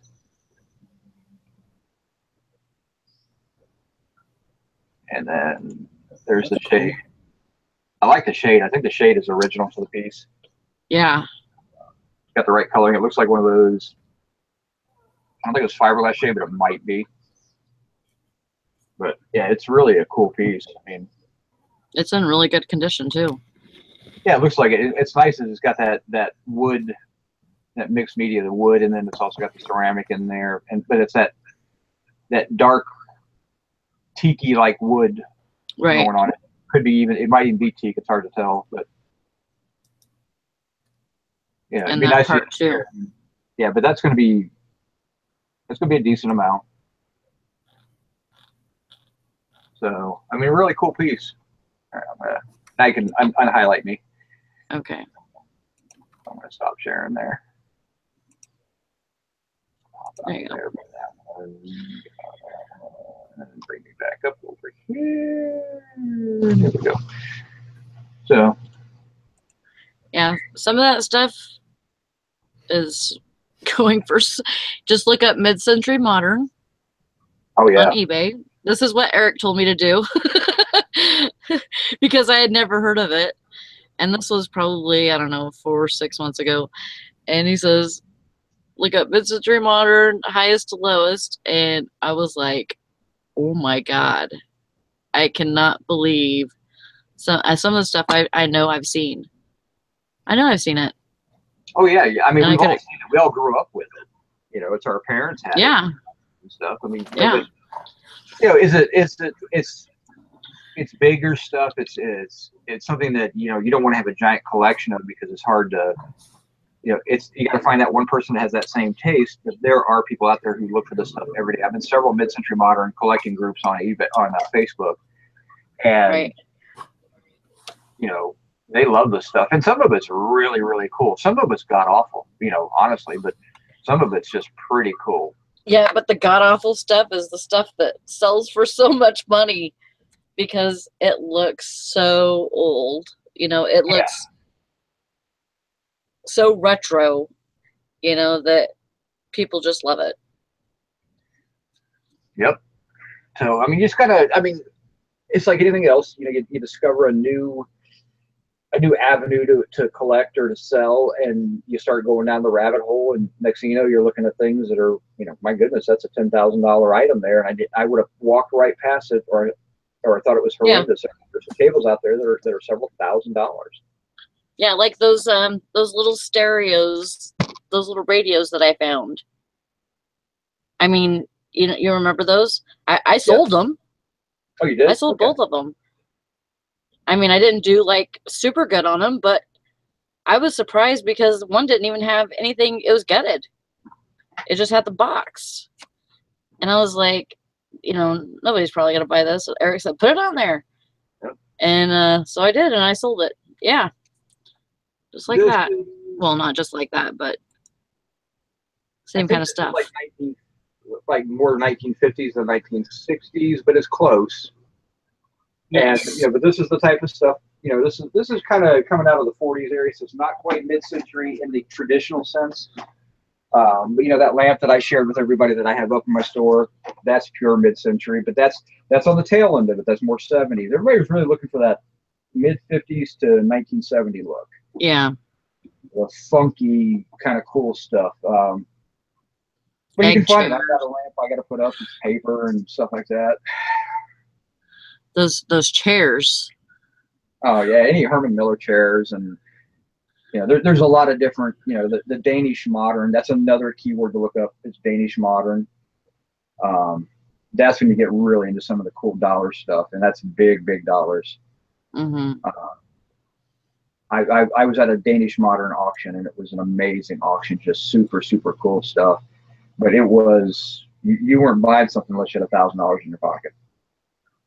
Wow. I mean, it was insane. I mean, and the auctioneer had built that entire. What killed me was I had a chance like 3 weeks before that. He had auctioned a Danish modern chair that I wanted to buy, and he put it up, and I didn't realize he was trying to auction off. I was talking to a friend, and so he didn't get any bids on it. And after the auction, I went up to him and I said, "Hey," I said, were you trying to sell that chair? I didn't miss it. He's like, "Yeah." He said, "You know, nobody wanted it." He said, "But I got an auction coming up. I'm going to put it back into." I'm like, "Well, I'll give you $20 for it." He's like, "Nah, I'll sell it next time." In the back of my head, I'm thinking, "Oh, great, no problem. I'll just pick it up next time." Pay $1 or $2. It sold for almost $500 because he put it into a Danish modern auction, and I'm like, "Holy cow!" And he was just like grinning like you wouldn't believe, because it was his chair. Yeah, he bought it at some other sale. Because I mean, we used to all travel the same circuit, and I'd see him buying stuff for his auction, and you know, I'd buy stuff and put it in his auction. But yeah, it was pretty cool.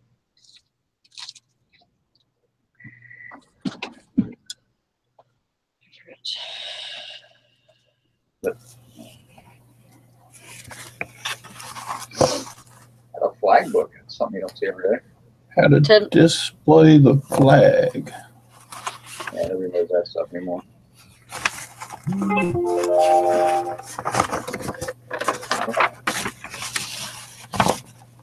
Oh, that's cool.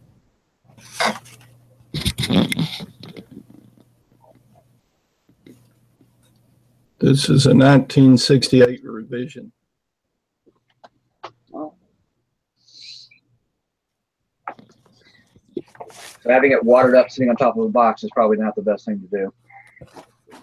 Get your flag. But that's what I have right back here. I have an American flag.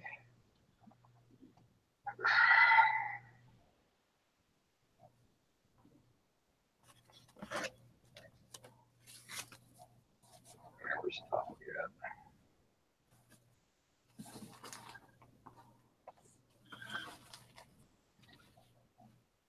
It's a little rough, but it's a 45-star flag.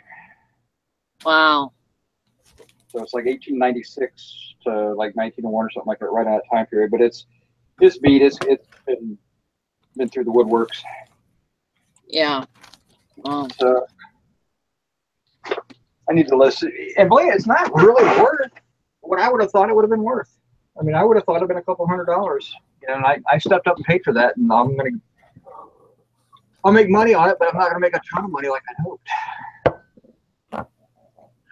So what is it worth?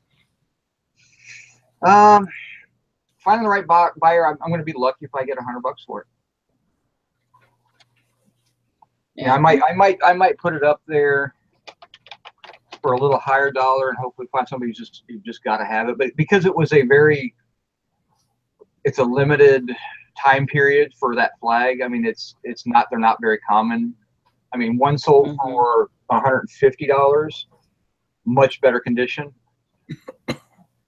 120 bucks, 80 bucks, and these are all in better shape. I mean, one sold for 240. A lot depends on the size of the flag too. That's a fairly decent one, size wise. So, right.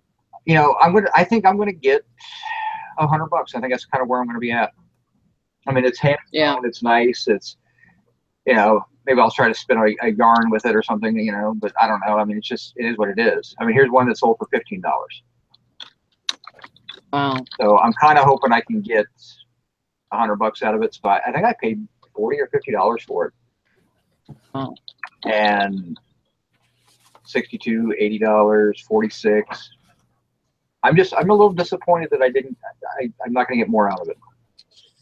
You know, Americana stuff doesn't sell for as much as it used to. I mean, yeah. You know, around the time of, you know, our wars, like, you know, Desert Storm, and it probably sold more. It sold for more, you know. It probably would have bought, you know, when everybody went super patriotic back in 91 or 92, that was probably a $300 flag. Yeah. You know, when people really started to get back into it, you know, condition was probably a little bit better back then. You know, it is what it is, and I'm not going to worry too much about it. You know, they're 1896 is when they started, and I think that 45 was good to like 1901.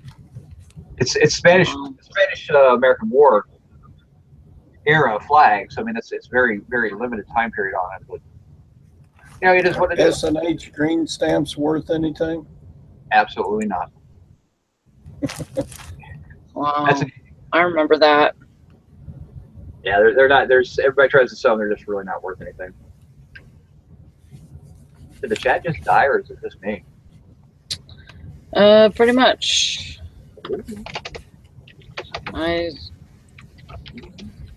It says 39 watching, but they're staying still, or they're working, or something. Yeah, it's like they're all working all of a sudden. Come on, man. Get it. Well, they see us, you know, looking at stuff and working and stuff, and they probably want to also.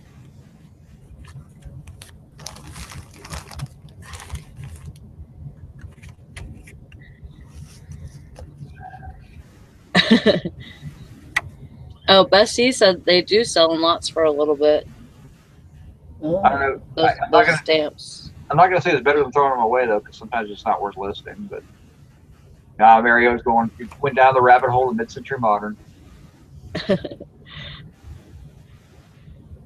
Fishing and picking out like the Amish chicks, so. That's a deep hole there.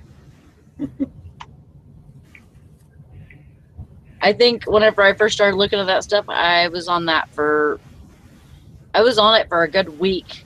Just every time I had a few minutes, I would be on my phone, you know, just scrolling, scrolling and looking at, oh, that's cool. There's a sorority sisters sunbathing. Wow. Now you sell that one by itself, you'll get good money. Bathing beauty pictures, especially from the 40s and 50s spring, that's a premium dollar one there. And are they wearing two pieces? It's hard to. Yeah. Yeah. So yeah, that's going to put them, you know, post 50s. So yeah, you're looking at pretty decent money. That'd probably be a $30 or $40 picture by itself. Yeah, it's crazy, Mary. I know. I was in awe whenever I first started looking at it.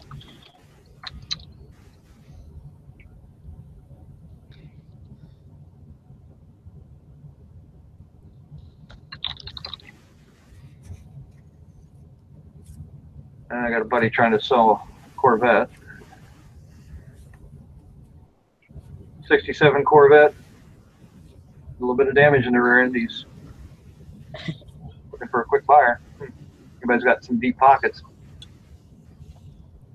That's cool. Yeah, it is. Oh, did you hear about the well-worn issue on eBay last night? eBay deleted every listing that had well-worn in the title yesterday. Did what? If you were trying to sell items that use the keyword well-worn, which is, Oh yeah. they deleted all those listings. Oh wow. Yeah, everybody's talking about it in the different groups. What kind of car is that? It's like a 48 convertible. I'd say late 40s. They'll have on hair scarves. Sorry, my camera's bad. That's all right. Gives you an idea. Tim says I have at least 1,000 pics from the early 1900s to the 50s. Will never sell. Oh, that you'll never sell because you want to keep them. I understand. Yeah. Well, I mean, I get it. I mean, there's nothing like looking back at photos. I mean, your own family photos aren't nearly as interesting. There's somebody there. There you go. B24. Yeah. It's a Liberator, isn't it? B24. Says Bailey's B24. Might be able to figure out whose plane that was. I think it was this. I think it was this guy. Let's see. That's where I would bundle those pictures together. You got the pilot. You got a pilot or a crew member. It's hard to say. And he's got sergeant stripes. So probably a crew member, and you got his plane. It'd be more interesting if he was actually. I mean, I hate to say it, it'd be morbid, but if he was shot down or lost in the war, that would be a more valuable to collectors out there.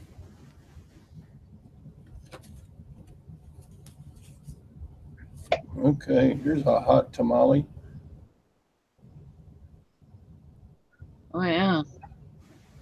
Just sexy.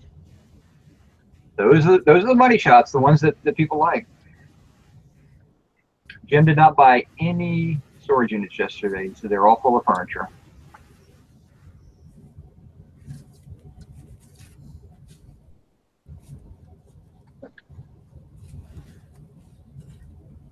So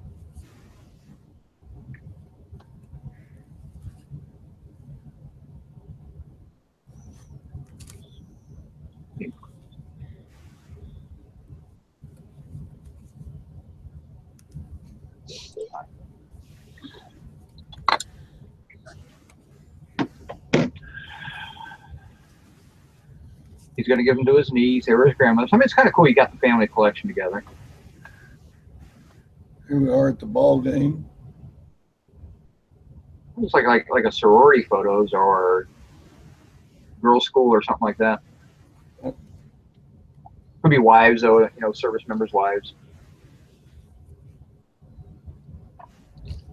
Yeah, my favorite sister talks about photos. She says you're at a vintage store in Chicago. And they had a big flat box full of old photos, and the sign said "Instant Ancestors."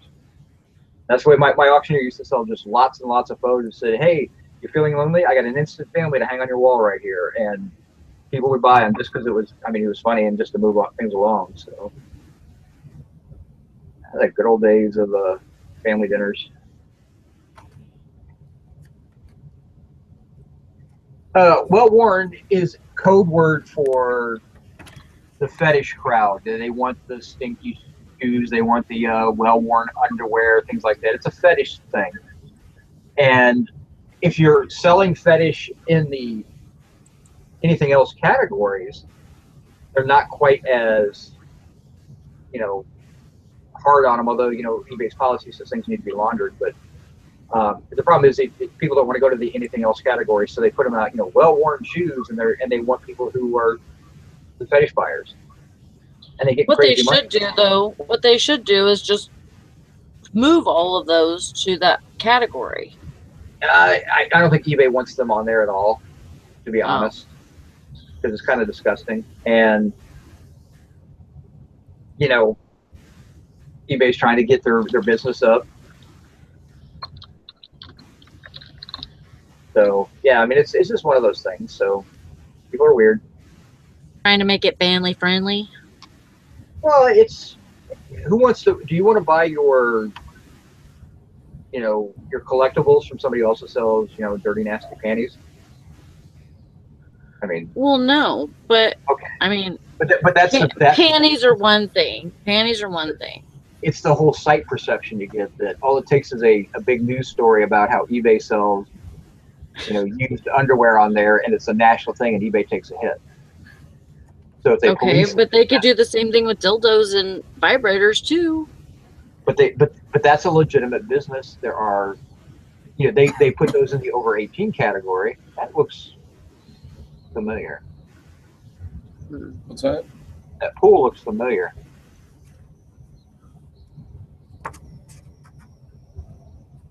You might be able to identify. I don't know about that fishing and picking. Look at the seahorses on the flags back there. Yeah, you might be able to figure out where that's at. That might be like a back in that time period, everybody was at the club, or the seaside resorts and stuff like that. Right. You might be able to find that out, and then that would actually help add value. That's the thing about photos and stuff. It's a lot of research, lots of research. And Tim apparently goes to porn star collectible sites to buy used items.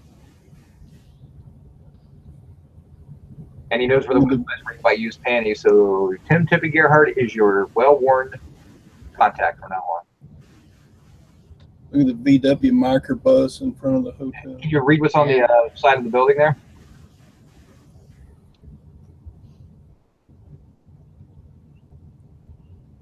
It's not English. Ah, okay.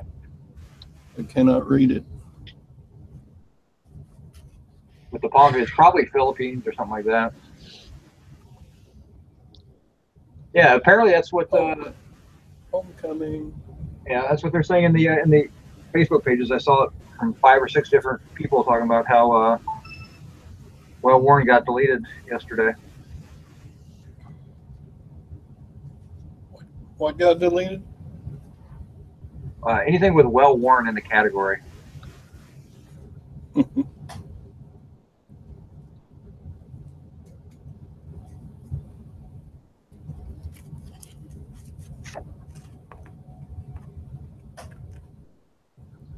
Well, I could play in the snow.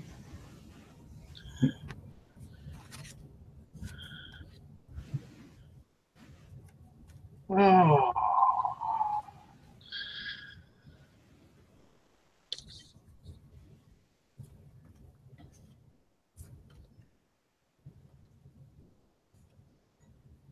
It got muggy here, man. Whew.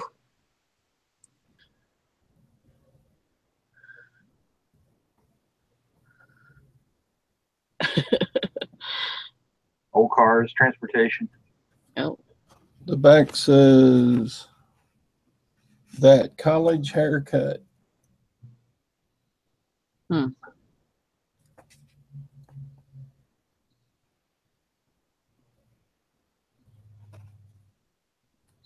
Right, Tim. You just sell it where you can. Do what you gotta do. Oh yeah, I mean, that's the Santa Fe Chief.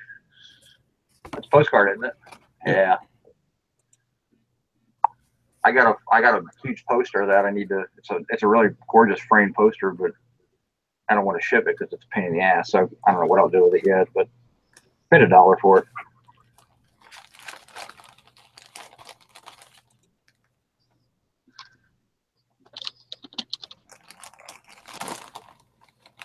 I got a bunch of postcards.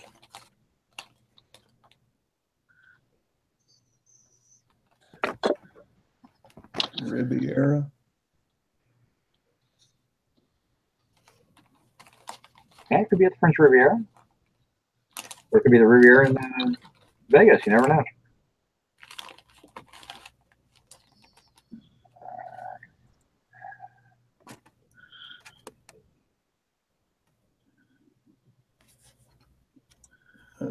City Hall, New York City. Huh.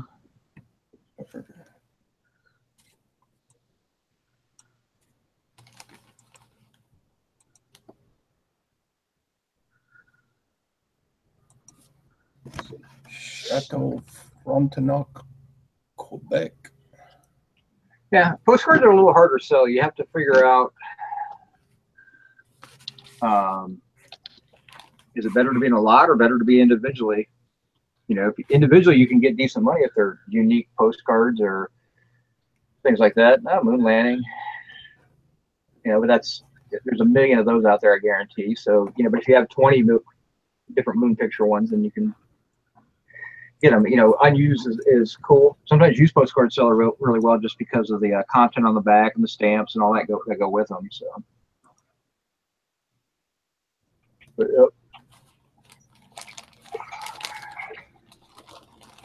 oh, we can judge all we want, Tim. We like judging. We just don't care. I mean, 3 topless 1940s Hawaiian girl photo slides up for sale. Wow. Better go to eBay for look at that. Now that's a dress.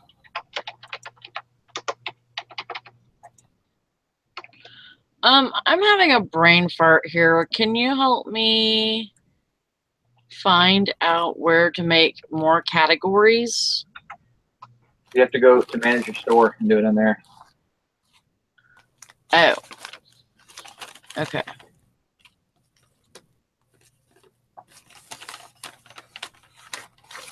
I just couldn't think.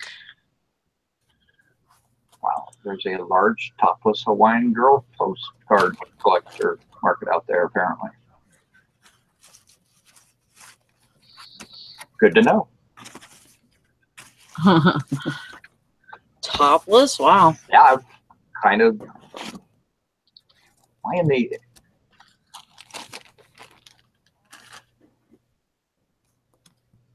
Okay, so that's not in everything else. Oh, I buy that. So apparently everybody else. All right, let me go back to the Hawaiian stuff. You get search topless, you get a lot of different things. I got some Hawaiian.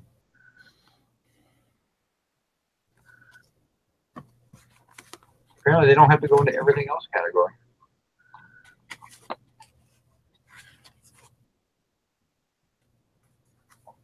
Huh. That's interesting. Didn't know that.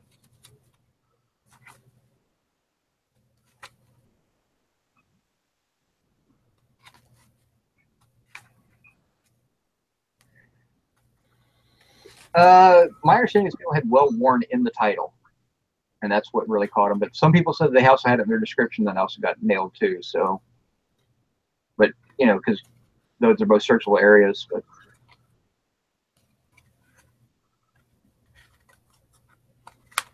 okay, Hank Allen Cash, you just went weird. But there's a bunch of topless and swimsuit pics of a grandmother from her glory days.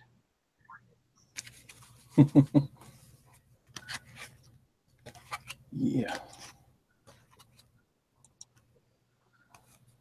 The easy way, Tim, is you don't let them pick their. You don't offer 2 different methods.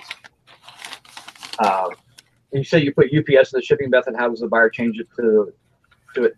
Change it. I had one do that last night to UPS, which cost him like $2 more. I'm a firm believer in only shipping items standard, economy, or expedited. Those are the only terms you use, and you can actually select that in your business policies. And by doing that, that allows you to pick how you're going to ship it. Now, if you're going to do calculated, you have to pick your method. But again, I would only go with one method. If you're going to do, if it's a heavy item and you know you're going to do FedEx, then put calculated FedEx. And do home delivery. Don't do Smart Post. That still gives you a little bit of an options if it's really, really going to be expensive. But the other thing I got to remember is FedEx doesn't allow you to do post office box. So,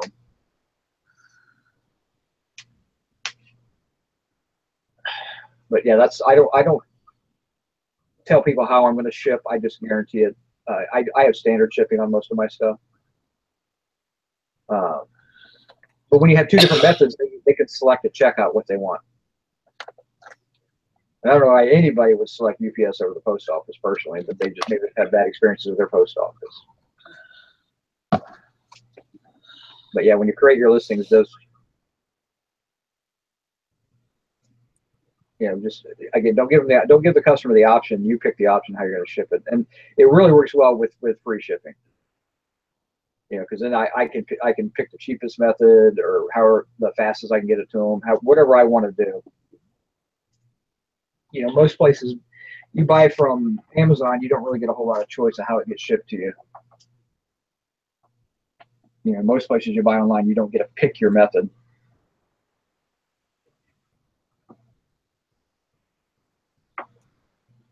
Mm-hmm.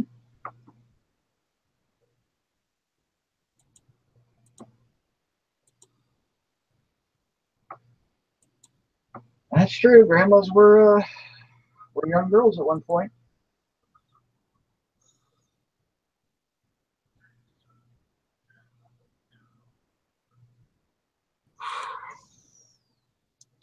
It's warm in here. When I ship to California, if it's first class, if it's under 2 pounds, it always goes post office. If it's over 2 pounds, it's going to end up going FedEx. I'm from the middle of the country, so for me, it's a cheap factor. But anything over 2 pounds, West Coast just makes more sense to FedEx.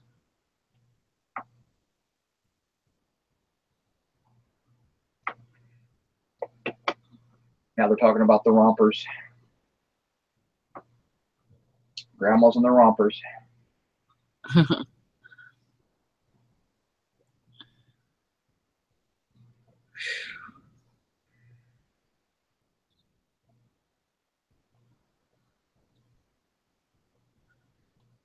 So did you finish your listings yesterday, Sally? Yeah, I did 6 during the show, and then I had 2 more that I had made drafts for, and so I pictured those, and then I also put up 5 more. So You had a good day yesterday.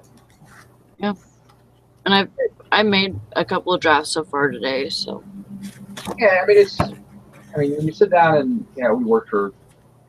I think I only ended up working for about 2 hours yesterday out of that 4-hour block, but.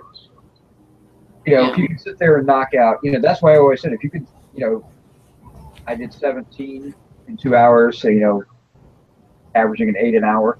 So if I worked 40 hours a week, that's 320 listings I could put up a week. yeah. So it's, you figure out what your number is. I don't put anywhere near that number up. I usually put up, 50 to 100 a week. But I'm also selling, 25, 30 of those every week. So I don't net out very many, and if I take a day or two off, that's why I'm always right around 500 because I'm kind of keep that number there. Yeah. If you can really be dedicated and approach it like a normal job where you work 4 or 5 hours a day doing nothing but listings. Right. Yeah, you can build a store really fast, and you build that store up, and you're going to get those sales.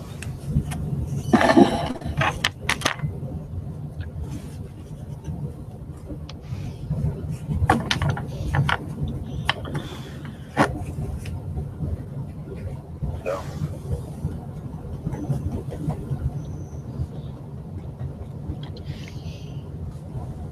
Yeah, that's the other problem you have.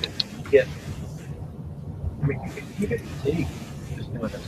If you're just a list all the time, like everybody wants you to do, it's brutal.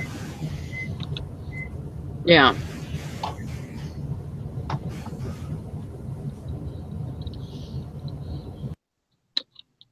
There we go. Yeah, he's screechy or something. Yeah, that's the tough part. Yeah. Is that It gave me motivation yesterday.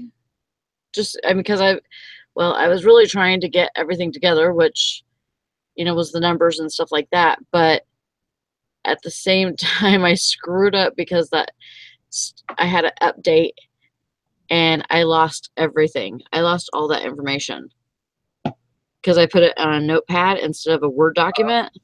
Okay. And it freaking deleted it. I was like, oh my God, where is my notepad that I had up, you know? And then I seen that it did my, you know, my updates and stuff. And I'm like, shit, I lost all that. Yeah, see, that's why I don't use Notepad or things like that. I mean, if it's, I can do everything on Yeah, eBay. I'm not going to anymore. Yeah, I mean, like I said, the Yeah, worst I thing learned a lesson. well, the worst thing I ever did is I bulkheaded my entire store once and lost the titles to every item I had. That was Oh, that was the no. worst mistake. So, you know, but I was able to Oh, recover, gosh. and it just took me about 8 hours of going back through, and it really gave me a chance to look at them and modify them and everything. Yeah. Comfortable life system, but what about the 3-day delivery guarantee program and having to offer a standard, free, and then offer 2 more options? Because I haven't seen anything about that. I really haven't looked at the 3-day program, but I guarantee you that anything I ship out gets there within 3 days. Even my media mail gets there within 3 days, so I'm not even worried about Yeah. that. But Me neither. I always have good feedback about shipping. I'm not going to get into a complicated, you know, did they pick priority? Did they pick expedite? Anything like that? I'm just, if that's something that they want to force me into, I'll have to look at it. But I'm not going to. eBay can't force you to do some things, you know, because we all have different lives and everything. I mean, and eBay is just a platform we sell on. What they can do is punish you for not doing those things. They can take away your top rated. They can take away your discounts, but you know, I don't foresee them really getting, you know, I can see it getting ugly if you're on the 3-day guarantee, you still opt into it, and then you're never there, then eBay's constantly refunding. They're going to come back and hit you on it. So Yeah. Megan said eBay put a nice video out a few days ago on YouTube. I don't know, I'd have to look at it and see. We talk about packing with bubble wrap. Yeah, I use bubble wrap for almost everything, but I got a telescope I have to list, and it's a 6-inch telescope, so I mean, it's huge. I got wooden crates that are already built for it. I'm just not. It's not mine. It's my dad's wife. She wants me to sell it for, and I'm like, I'll sell it, but I'm just not comfortable with it. It's one of those things I would never sell on eBay, but she wants me to put it up there, so. Wow. What the heck? Because I just can see that getting bashed around to the point where the tube gets misaligned or something along those lines. So I'm gonna have to really think about how I gotta pack that. I might have to go with that injectable packing where you put it in there, then you hit the little thing and it swells up and all that. I can't remember what they call that, safety pack or something like that. Mm-hmm. But you know, otherwise I typically use bubble wrap for everything, or paper. If it's metal or something that's not going to break, but I want to get that packaging tight, I'll use the packing paper. Right. And I buy my bubble wrap because I don't feel like going out and digging in the trash for it.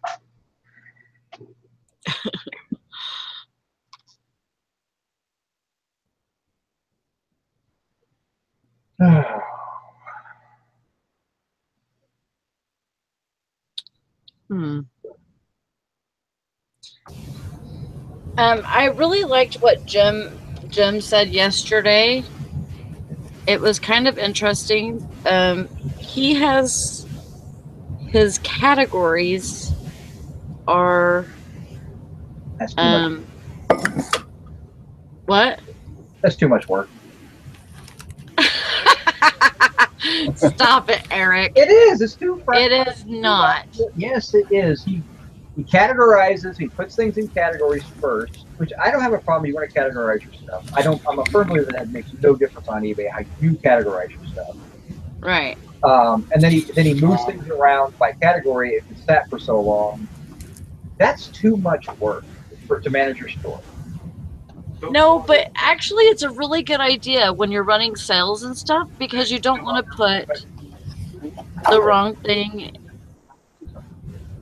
Yeah. Hi, Lucas. Whoops, you don't film me on camera. We're going to see you get naked. Ah!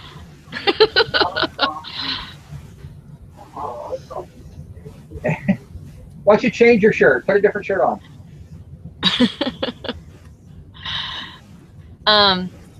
But no, but I thought it was a really good idea, and so I'm gonna try it.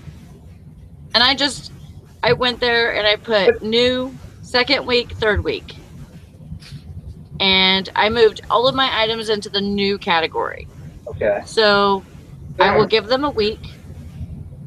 Oh, I will give them a week, and then I will put them into the second week category. So what happens after the third week? And then after the third week, I'm going to put them back into the new one. So what's the point then? Do we have that? Hi, Lucas. By the way, why are we going to Mr. Sushi on Friday? It's not Friday then. So what's the point of doing that? You should move them into a clearance category and get rid of them. Well, yeah, basically after, I should do that.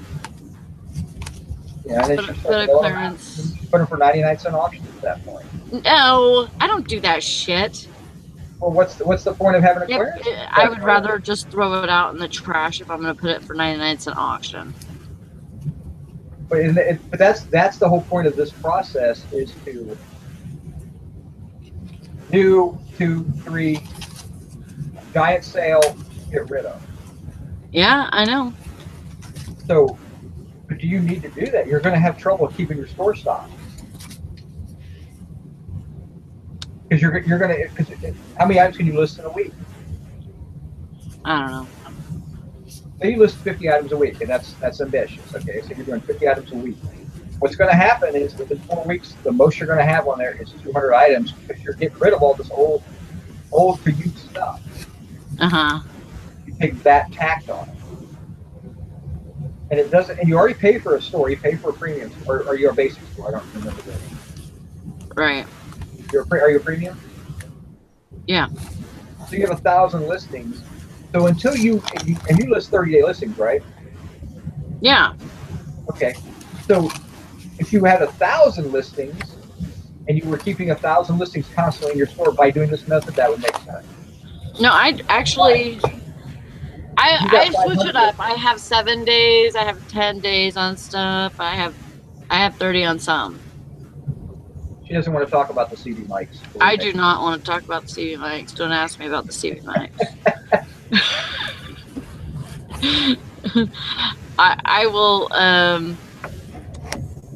I will do things differently if I find another lot of CV mics. There won't be a lot. If I was on here, she'd talk about the CV mics, but because she knows how I felt about it and how I improved her over time, how good that is. I happen to have come into a bunch of CD stuff, and I was selling mics for $20 a piece. You got your money out. There's nothing wrong with them. Yeah, I didn't pay for them. I found them in the trash, so it was like free money. You sold a lot of 5 mics for $20, free shipping, and so you made $14 on your mics. After you shipped them. That's what happened. Whereas I was selling mics for $15 to $30 by themselves. Yeah. So she made $14 on 5 mics. I made like $60 or $70. Okay, bye. I gotta pee. Okay. Chicken. But that's the process, though. I mean, if you're gonna categorize and then go to a sale process and do your whole store that way, then you have to think about, okay, what happens at the end of my markdown period? What am I going to do with this stuff? Am I going to throw it right back into the new category again? Then what's the point of doing all that work? Yep. Yeah. Grandma Magic Classic. CV mics you can usually get between $12 to $30, depending on how old they are and what brands they are. You can get for them. If they're the desk mics, you can usually get more money. But an individual CV mic, now if you can't test it, you've got to either sell it untested or have good return policy. But individually, they're good $15 sales. That's why I put them at $14.99 for the most point. You know, and I don't like the listings for under $20, $25, but it's this big. It takes up no time. Two or three pictures and you're done. And you get a bunch of them in a box. So, I mean, that's why I list them. And I bought a bunch of CV equipment from a guy, and I made just a ton of money off of it because nobody wants to buy CV stuff anymore. Or nobody locally wants to buy. They don't think there's a market for it out there.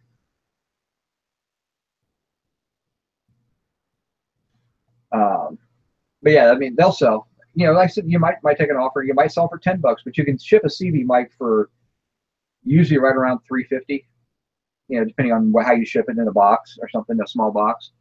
So, you know, if you get $12 for it, you know, even after fees and shipping and everything, you're still gonna make $7 or $8 on them.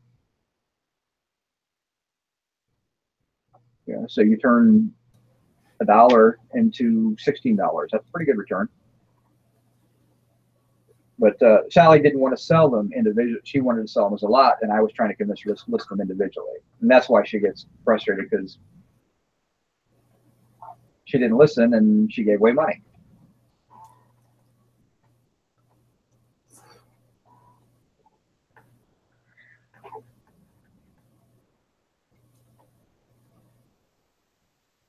A 3-minute video eBay put out instead of the hour-long Chicken Little the sky is falling content creators. Here, go back to see where we were at. I used to be asked to steward all the time. What are the rules? Read the rule book. No interpretation needed. Okay, not real sure. I'm lost in the chat. So at least, yeah, Grandma Magic can send hers out and get them tested. I have a CV set up here with an antenna and everything, so I can test all my stuff. So it's kind of cool. I mean, I like CV stuff. It's just, you know, when you have cell phones now, nobody needs CVs. So it's hard to have everything to test everything that you might find like in a storage unit. Oh yeah. You know, eventually you build up a little collection of the things that you like to sell, and you keep like the testing. Like Jason has all kinds of vintage computing that he doesn't intend to sell. He uses for testing games and things like that. I personally think he just likes to play the game, but you know, it's what he likes to do. So he knows that if he goes out and he buys a bunch of, you know, Apple II games, he's got an Apple II system he can test them on.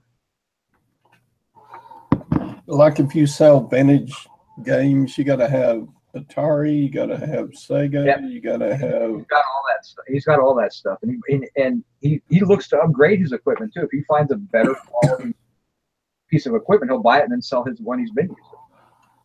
Right. Yeah, Hangout Cash the same. They're talking about looking up items for themselves instead of going just by what someone else says. Yeah, I mean, I can sit there. Everything you hear on YouTube, take with a grain of salt and go look it up yourself.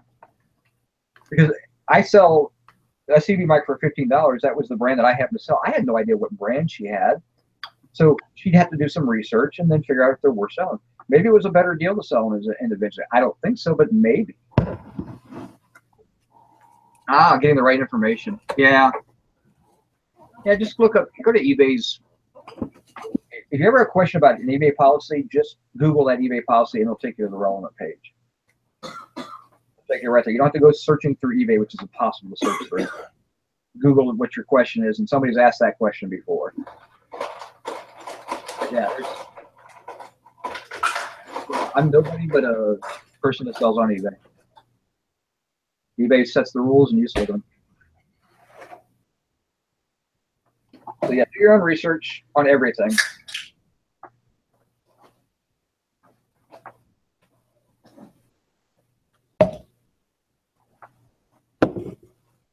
Six items to ship today.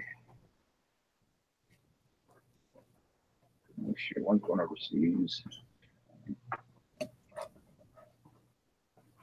All right. What's up? Turn off the labels. Let's start.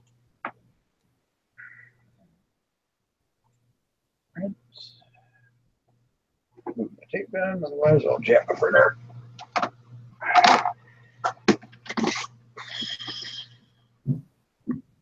Change the printer.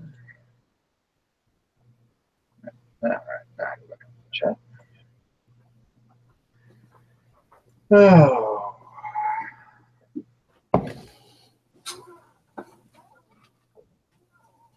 Hardest part about the job is getting up and actually doing it. I still take my packages to the post office every single day. Me too. I have very specific reasons why I do it, and it's because I have a walking postal route. So my guy parks at the end of the street and he walks both sides of the street. So that means it's an extra stop for them. The second thing is I have a training route, so I do not get the exact same carrier more than a week or two at a time. They're always changing carriers here, so I have no consistency in my carriers. And the post office that my zip code goes to is not a good post office. So I take them to a completely separate post office, and to give them credit, all you have to do is change in your shipping page. All you do is change it one time and it stays that way. The ship from zip code, and they're happy because they get credit for the packages then. And you know, like I said, everybody's different. For me, it works out great because I have a great relationship with my little two-man post office. I walk in there, they scan my packages. I never have to bring a scan sheet or anything like that. They give me postal tote. If I ask for a postal tote, they'll give it to me. You know, sometimes if they're really busy, I'll walk in, drop my postal tote right on the counter for them. They'll grab it, hand me another postal tote, and go off. And they always scan my stuff. I've never had something not scanned. Christmas time, I take gift cards in and give it. There's 3 people that work at the post office. There's a postmaster and 2 clerks, and I take in 3 $15 gift cards for dinner places, you know, Subway, whatever, and let them do it. And they're not supposed to accept, but I don't care. I just give it to them. I just say, "Oh, I'm leaving these on the counter." So, you know, I built those relationships up. I'm very friendly with them. They know me. I've helped out people in the post office that are having trouble getting their packages, and they're busy. And I'm like, "Here, I'll show you how to do it." And I've got you know, it's the little things you can do to make their lives easier, and they'll make your life easier. Yeah, Dusty's out of town. Jim's, I don't know what Jim's doing. He's running somewhere. I think Taryn and Jim might be at an auction today.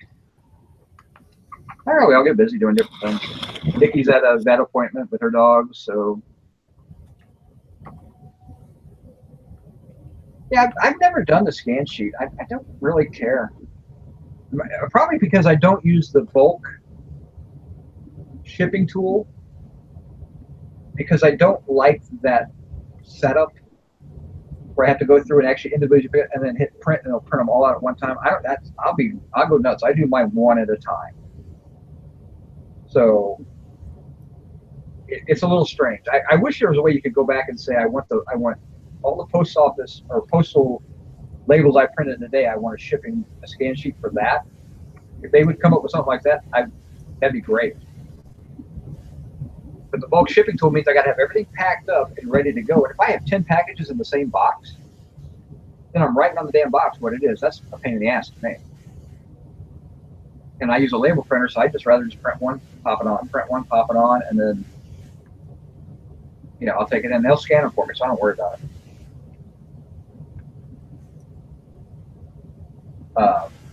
I always wait for my receipt because I had a package get lost for like a month back several months ago.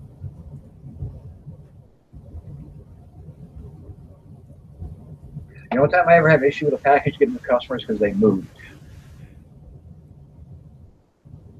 And the guy bought a baseball hat from me, and I shipped it out, and then 3 days later he contacts me and says, "Oh, I don't live at that address anymore. Can you do anything about it?" I'm like, "I can't, but you can." And gave him all the information for package intercept, and he didn't want to do it because it was going to cost him as much as he paid for the baseball hat as for the intercept. Right. And he said, "Well, maybe it'll catch up to me." I'm like, "All right, I'm not worried about it." And it got delivered, and I never saw it move after that point. So somebody got a free hat.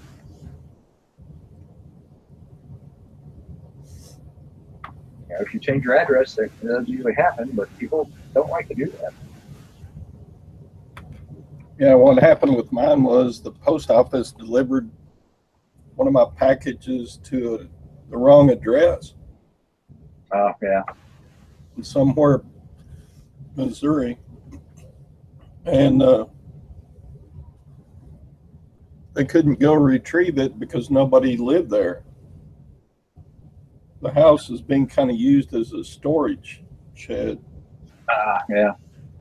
Yeah, so maybe my questions, I mean, there's my auction purchases for today, my $1. It's my invoice. I got my email.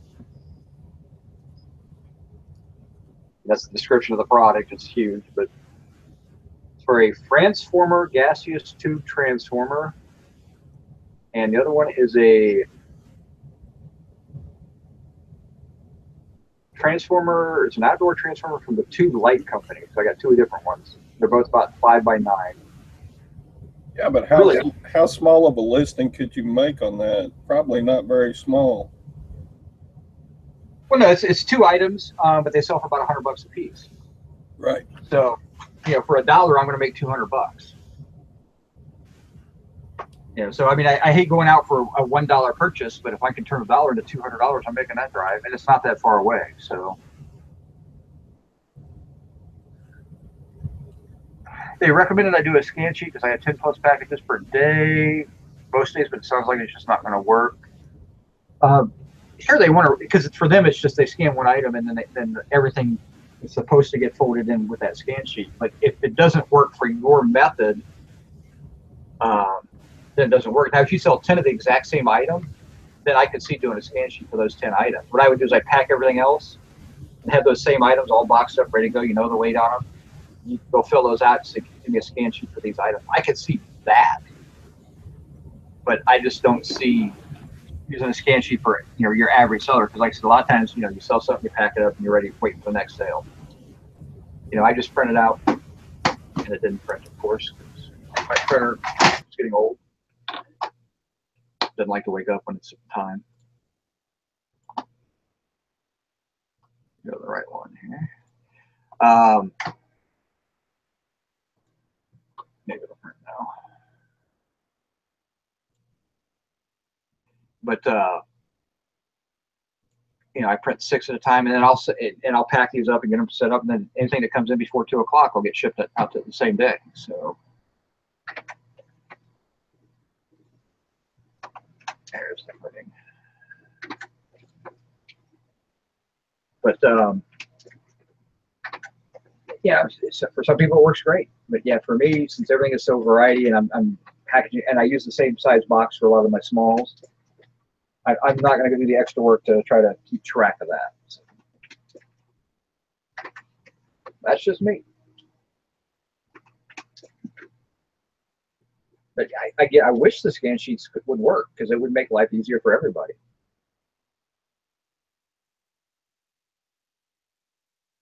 But what'd you do, Eric?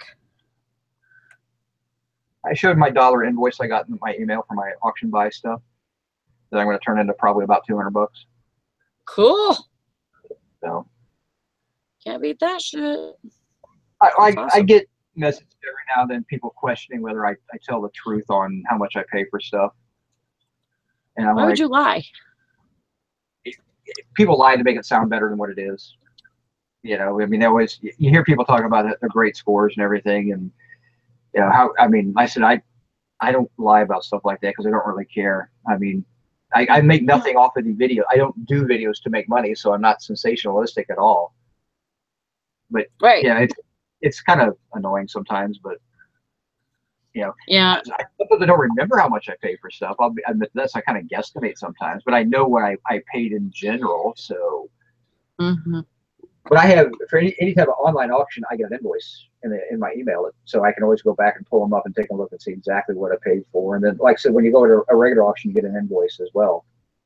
But those I don't have electronic copies unless I were to scan them in, and I'm not going to freaking do that. So, you know, I know I spent $226 at the last big auction I went to, and that was with buyer's premium, with tax and everything. And I've made I made $290 off the sterling silver. I've made $100 off the Star Wars figures, and I've made almost $300 off the Bennington pottery.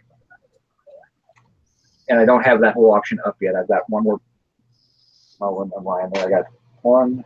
That was a different auction. So there's one box, 2, 3. I got 4 more boxes to put up out of that auction. So I mean, I know I'm over $600 or $700 back, so I'm in profit on that auction, and I don't have everything up yet.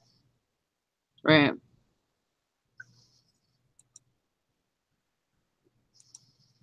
Well, shoot. Goes into the new. I don't know how to. I think you can bulk edit them all by changing the cat editor. You can go into the bulk editor and then change your edit field. Yeah, you have to go into the editor. But yeah, I could do that. I just don't know if that's going to do what you want to do. Well, I'm gonna try it. You know, I mean, I try different things all the time. You know, and work. Some things don't. I could see if you want to do the new items and then a 10% category, a 25, 40, and then maybe a 60% sale category. To where it's in the, I'm going to list it for a week in this category. Then next week it's going to go 10% off, and that category is going to be on sale for a week. And then the next week I'm going to move those into the 25%. I can see doing a markdown thing, but it's silver hair. And that's what it will probably turn into. Yeah, so, I mean, but that's going to be tough to manage, though. You're going to constantly, I mean, that's going to be, you're going to have to think about how you're managing that stuff. So,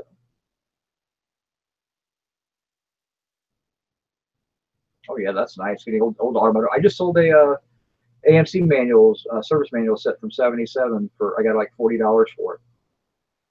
And it was in a bulk lot of stuff. Of automotive books. So I've got like 2 manuals and stuff from the '70s in there. But that was the gym, and I think I paid $3 or $4 for that whole lot. But that's how I make my money. I buy in bulk and I flip, and then the stuff just pays off down the road. And my numbers are pretty solid. I obviously don't work very hard. Everybody knows that. I can pull up my dollar numbers. I think I'm ready to shut it down.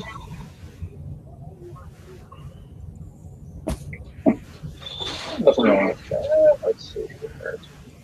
It was good talking with y'all today. Oh, great. I got naked Hawaiian girls now on my eBay feed. Good job. Yep. So there's my 60-day numbers right there. Awesome. Wow. I'm sharing my 60-day numbers, and so that's 3 months or 2 months. 510 active right now with 225 sold in the last 60 days. Let me see if I can get mine up here. You sell better stuff than I do, I guess. This is mine. My average ticket is still right around $26. Yeah, but yours is 90%. Yours is profit. I mean, Yeah. You know, the way I always look at mine is 1/3 goes to taxes and shipping, and the rest of the money, and probably about another 15% goes to merchandise for me. So, you know, I always figure I get about 50% of that total is mine, that's in profit.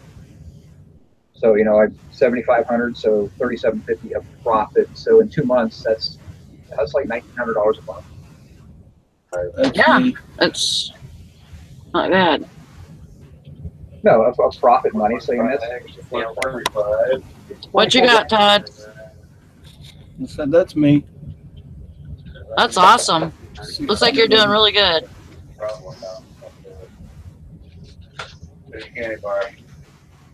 But Yeah, for the I'm amount not of afraid to share.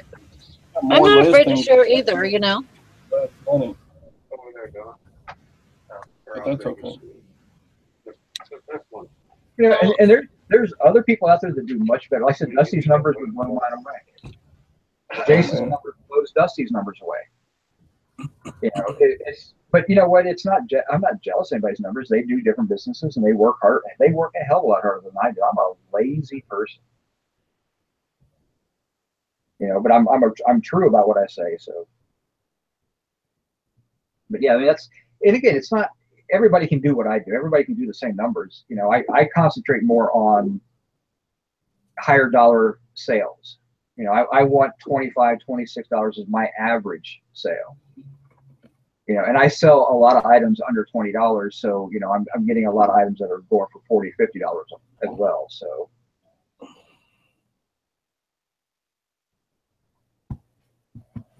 but I charge shipping, so that total is quite a good chunk out of mine. See, I don't charge shipping on mine, so I have to account for that into my numbers there. So that's why I always say that 30% is gone right off the top just for shipping and taxes and fees and all that type of stuff, and then another 15% for product purchasing. So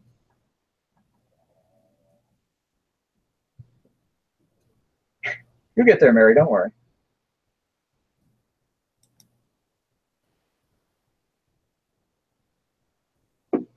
It doesn't take long. It seems like it at first, but whenever you get the ball rolling and you get a couple of really good scores, you know, you'll be there before you know it.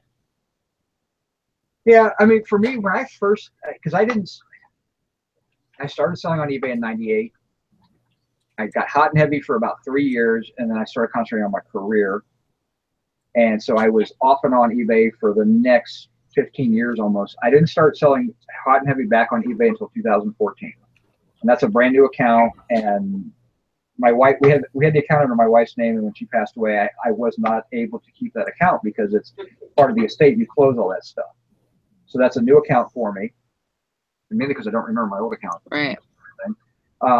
And so I started over, and my goal at that point was I needed to make, I think Grandma Magic's kind of hit it right on the head. I need to make about $1,200 to $1,400 a month to survive. That's my bill break-even number. That's food. Everything. I don't have a house payment. I do have a car payment now, but I didn't have a car payment back then. So my goal, though, and I have some Social Security income that comes in for Lucas because of losing his mom. So my goal at that point was I want to make $25 a day, which works out to about $750 a month. So that was my first goal. If I could hit that number, and I was looking for a sale a day. You know, I wasn't even caring how much I got dollars wise, but I was trying to get a sale a day. And then once you start doing that, then you say, okay, do I want more sales? Do I want bigger dollars? And I kind of went for both of them now. So, 225 sales per month, so 60. That's averaging about 3 to 4 sales a day. Is where I'm at now, and I still average $25, $26 per item. So I make about $100 a day, maybe a little bit more. You just gotta deal with what you got, and you build your business, and then you kind of work on. You can work high dollars, you can work on high volume, or you can do both.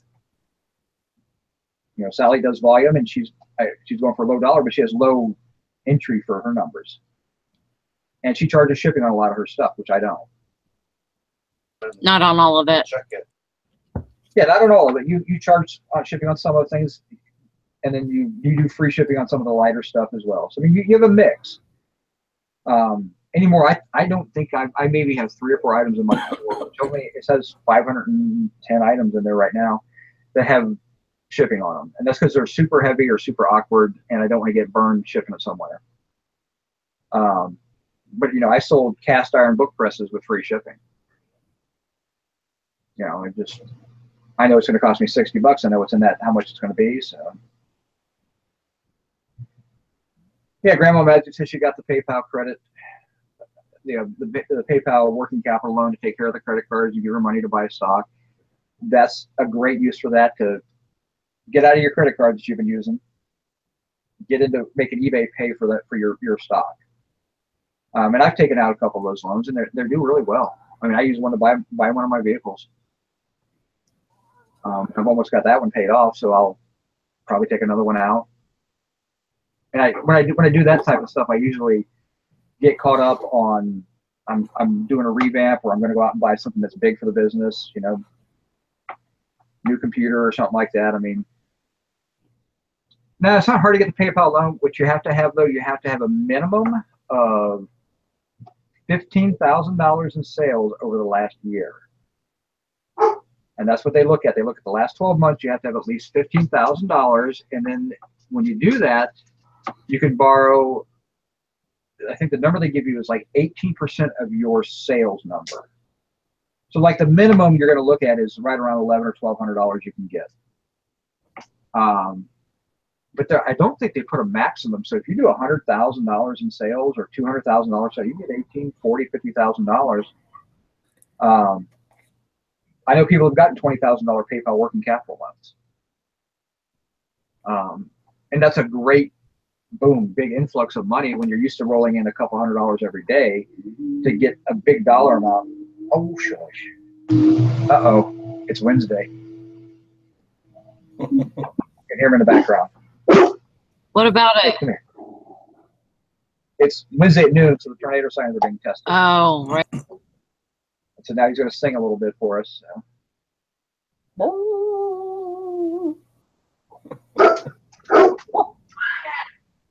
Problem is, it drives my son crazy too. So. Oh, my dog just barked. He'll sing a little bit. Luke, leave him alone. Oh. He's downstairs with me, so don't worry about it.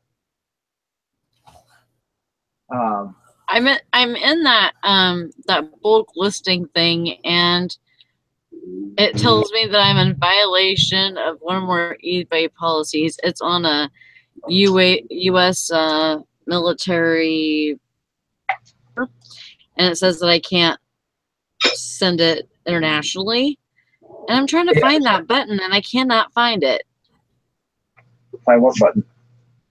Like, it should say something about international shipping. Yeah, a shipping policy. Edit your field and then go into your shipping, how you're going to ship it, and then you just got to make sure that you have U.S. only on there.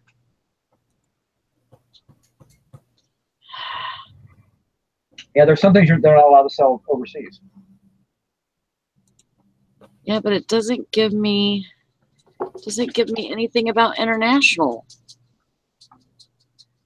Yeah, Comfortable Life. It's kind of funny. YouTubers who sell $300 to $500 daily and then show their monthly sales of $1,200. You can fake your numbers if you want, or you can talk about it, but you know, sometimes those guys are also rolling in their Amazon numbers, which are completely bogus because Amazon takes such a huge bite out of every one of your pieces that, you know, you can't. You can't. You take it with a grain of salt. There's a lot of cost involved in Amazon sales. I mean, yeah, but if you're like Scott Silky and you're selling 500,000 on Amazon. Well, I mean, I saw Scott Silky's numbers once. He showed them to me, and they were between 400,000 and 500,000 per year. And I don't know what year he was what he sold in, but that's not his take home. You're not even close. I mean, oh no, I'm just saying that's still going to make a good living. Yeah, and he makes a great living doing it. You know, it's a lot of work, but he makes a great living. But, you know, it's not his sales. But, yeah, you can't sell Confederate flag stuff, Grandma Magic, on eBay at all.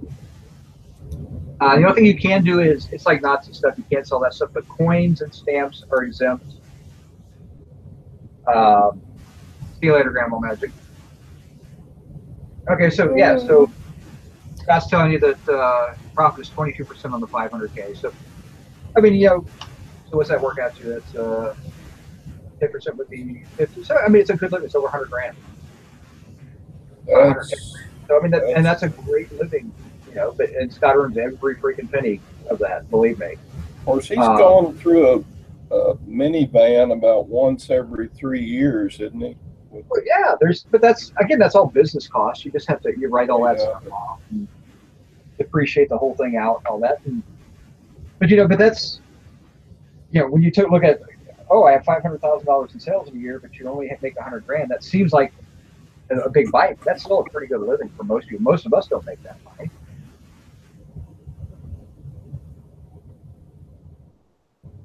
Yeah, it's really kind of silly. You have this history book about the Civil War, and they take it down because there's a small Confederate flag on the cover. That usually means that some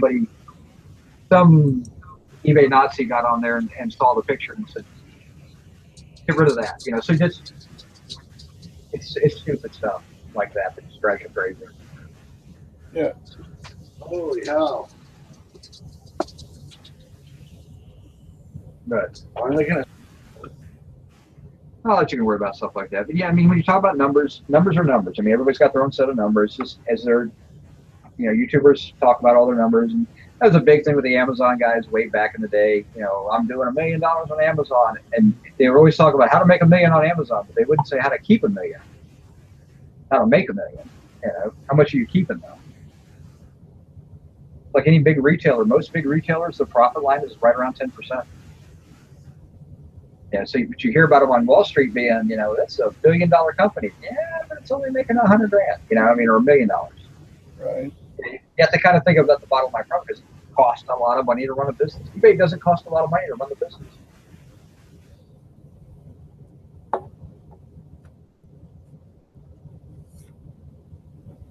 I sure am glad I went to a tax accountant this year. Oh yeah, they can save you a ton of money. She found all kinds of, like my phone and the space in my home that I use for eBay. And yeah, since my house is paid for, I don't get to take that deduction. If you have a paid for space, then you're not writing anything off. I could write part of my taxes that I pay every year off. My house is paid off, and she gave me 300 square foot. Yeah, but what are you writing off though? There's no, except for your taxes, so you could write off a portion of your taxes. Pay on your house, your property taxes, because that could be a portion of that is going to be business expense. But a lot of people are taking that as a standard deduction. Yeah. So it's one thing that you can, if you have a mortgage payment and every month you pay $1,000 and 10% of your house goes to that mortgage payment, and you can write off $100 a month as your mortgage goes to your business payments. And then you can write off your internet and your phone and things like that. But it's you got to write. You got to have an outlay to be able to write it off. I pay $2,000 roughly a year in taxes for my house, so I could write off. I use probably 30% of my house for eBay, so I could probably write off about $600 if I wanted to. I don't really do it because it's not worth the write-off for me.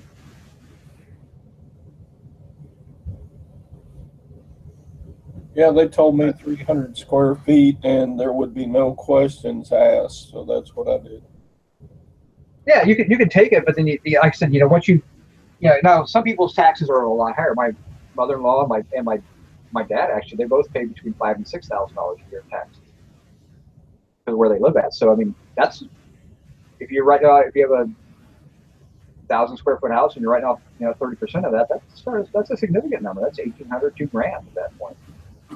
Right. So I mean, it just depends. Like I said, I live in a fairly cheap area and my taxes aren't that bad, and it's just not worth the hassle for me. But I don't write my phone off because I don't really pay that much for my cell phone, and I use it for more personal than I do eBay anyway. I don't take that many deductions because I don't need to. I mean, my numbers are right where they need to be, and with all my costs, supplies and cost of goods and mileage and all that, my mileage I can adjust that any way I want. I can probably write my whole eBay income off this mileage because I go to pick up a dollar item I paid for, but I got to drive 30 miles round trip. Well, that's 60 cents a mile roughly. That's $18 I could write off. Oh yeah, Scott was saying drop shippers don't make hardly any percentage. Oh no, I mean think about it. Drop shippers they're paying just a little bit less than a wholesale price. Then they got to pay Amazon fees. They don't get the write-offs that everybody gets because they have no real work going to get the product. It's just sitting on a computer ordering it. So yeah, that's a tough business. I mean, drop shippers were great 20 years ago. Now everybody orders online, so.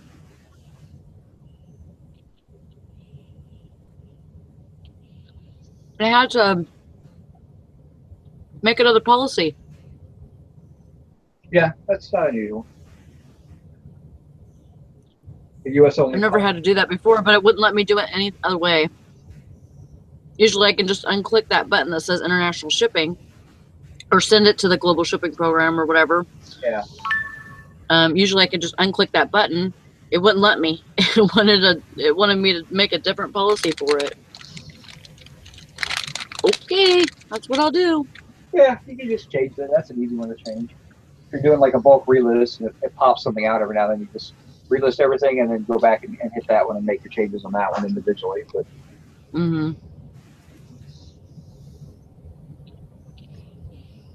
Canon, I would sell on Gunbroker.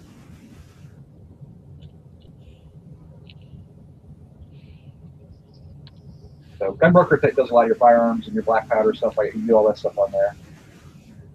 Although a Canon, I would probably try to sell locally.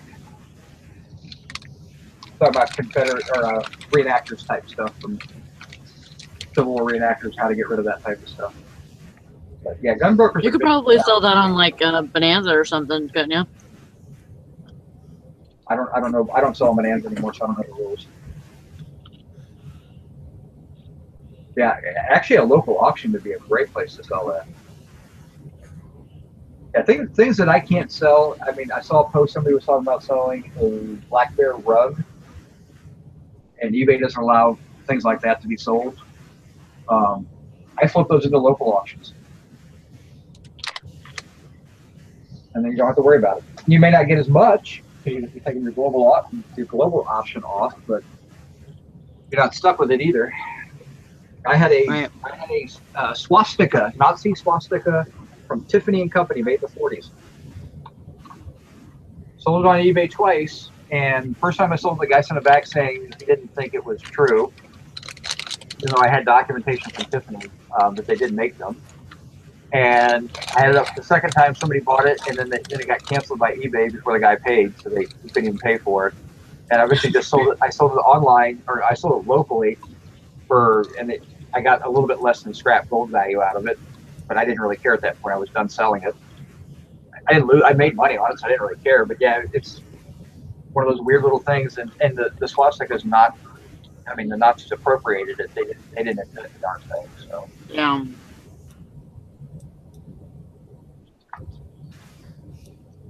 But yeah, there's a lot of times a local auction is the best place to sell things you cannot move on eBay. Let somebody else buy them and deal with them. I'm not talking about fake stuff. Fake stuff you throw away or you get rid of. It's kind of odd how you can sell some taxidermy things but not others on eBay. Yeah, it's kind of strange. You know, I sold a rattlesnake head keychain. Yeah, I used to buy those in the gift shops all throughout the Southwest. I remember having a scorpion belt buckle. It was encased in lucite and everything. But yeah, so I mean, anything I get that I can't sell on eBay or Gunbroker, I don't like to sell on Gunbroker anymore because it's such a pain in the butt. And I don't do it enough, so I just take those and put them in a local auction.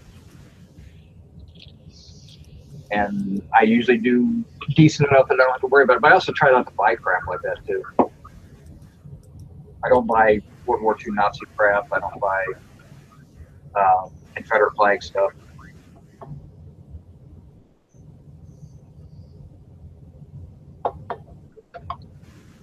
Oh. Yeah, but sometimes, like in a storage unit, you just get stuff that you wouldn't have ordinarily bought. Yeah, I mean that's really how you deal with stuff. You buy things in bulk, and you're like, "What the hell am I going to do with this thing?" So that's when I just flip it to a local auction. Yeah, that's how I got that rattlesnake head. It was and it sold for $32. I'm like, really? Okay, I'll take your money.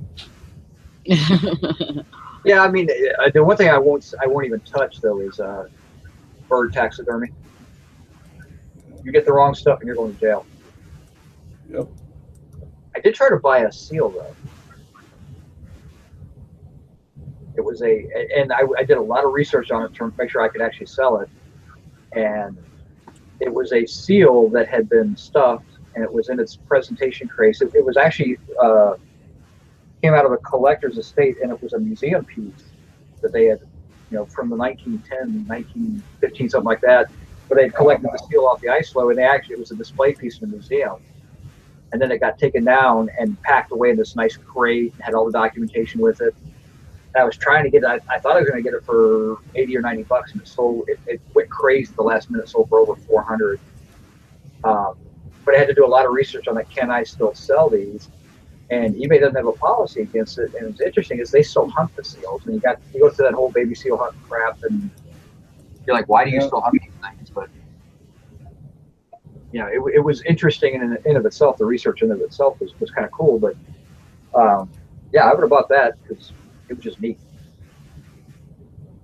But yeah, I mean, my daughter collects that weird taxidermy and stuff like that as well. So I have a bunch of it around the house, but I'm not going to sell it on eBay. There was a show on TV that was like a reality TV show or whatever. And it was this investigator that he would go online and try and buy things from people that he knew was selling illegally. They were selling crocodile or alligator bags or alligator boots or, those kind of skins. And there's only some vendors that can sell those. Well, I mean, they have to be approved. On eBay? I don't need. Well, no. It's vintage and things like that. But like any type of migratory bird. I remember the ducks and everything. Those are so protected, and documentation you have to be able to sell one of those is out of control. Anything that's endangered.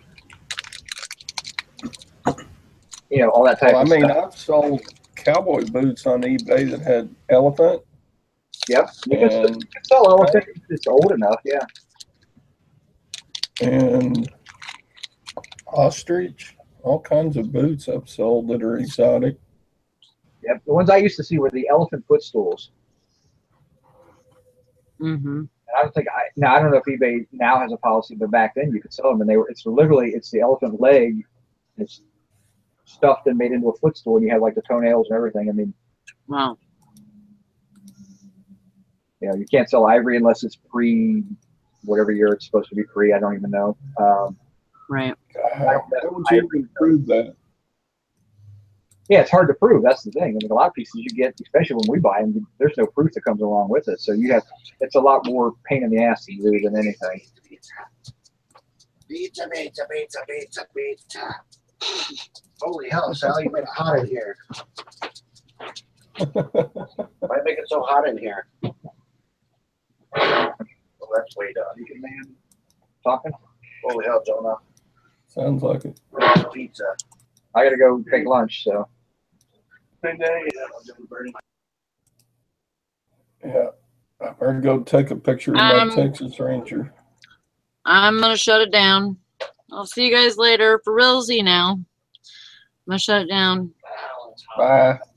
Bye. Thanks for being on, Todd. Showing us all your cool pictures and stuff. Love it. Love it. See you guys tomorrow. Have a good day. Lots of cheese to you. Get lots of sales. Bye.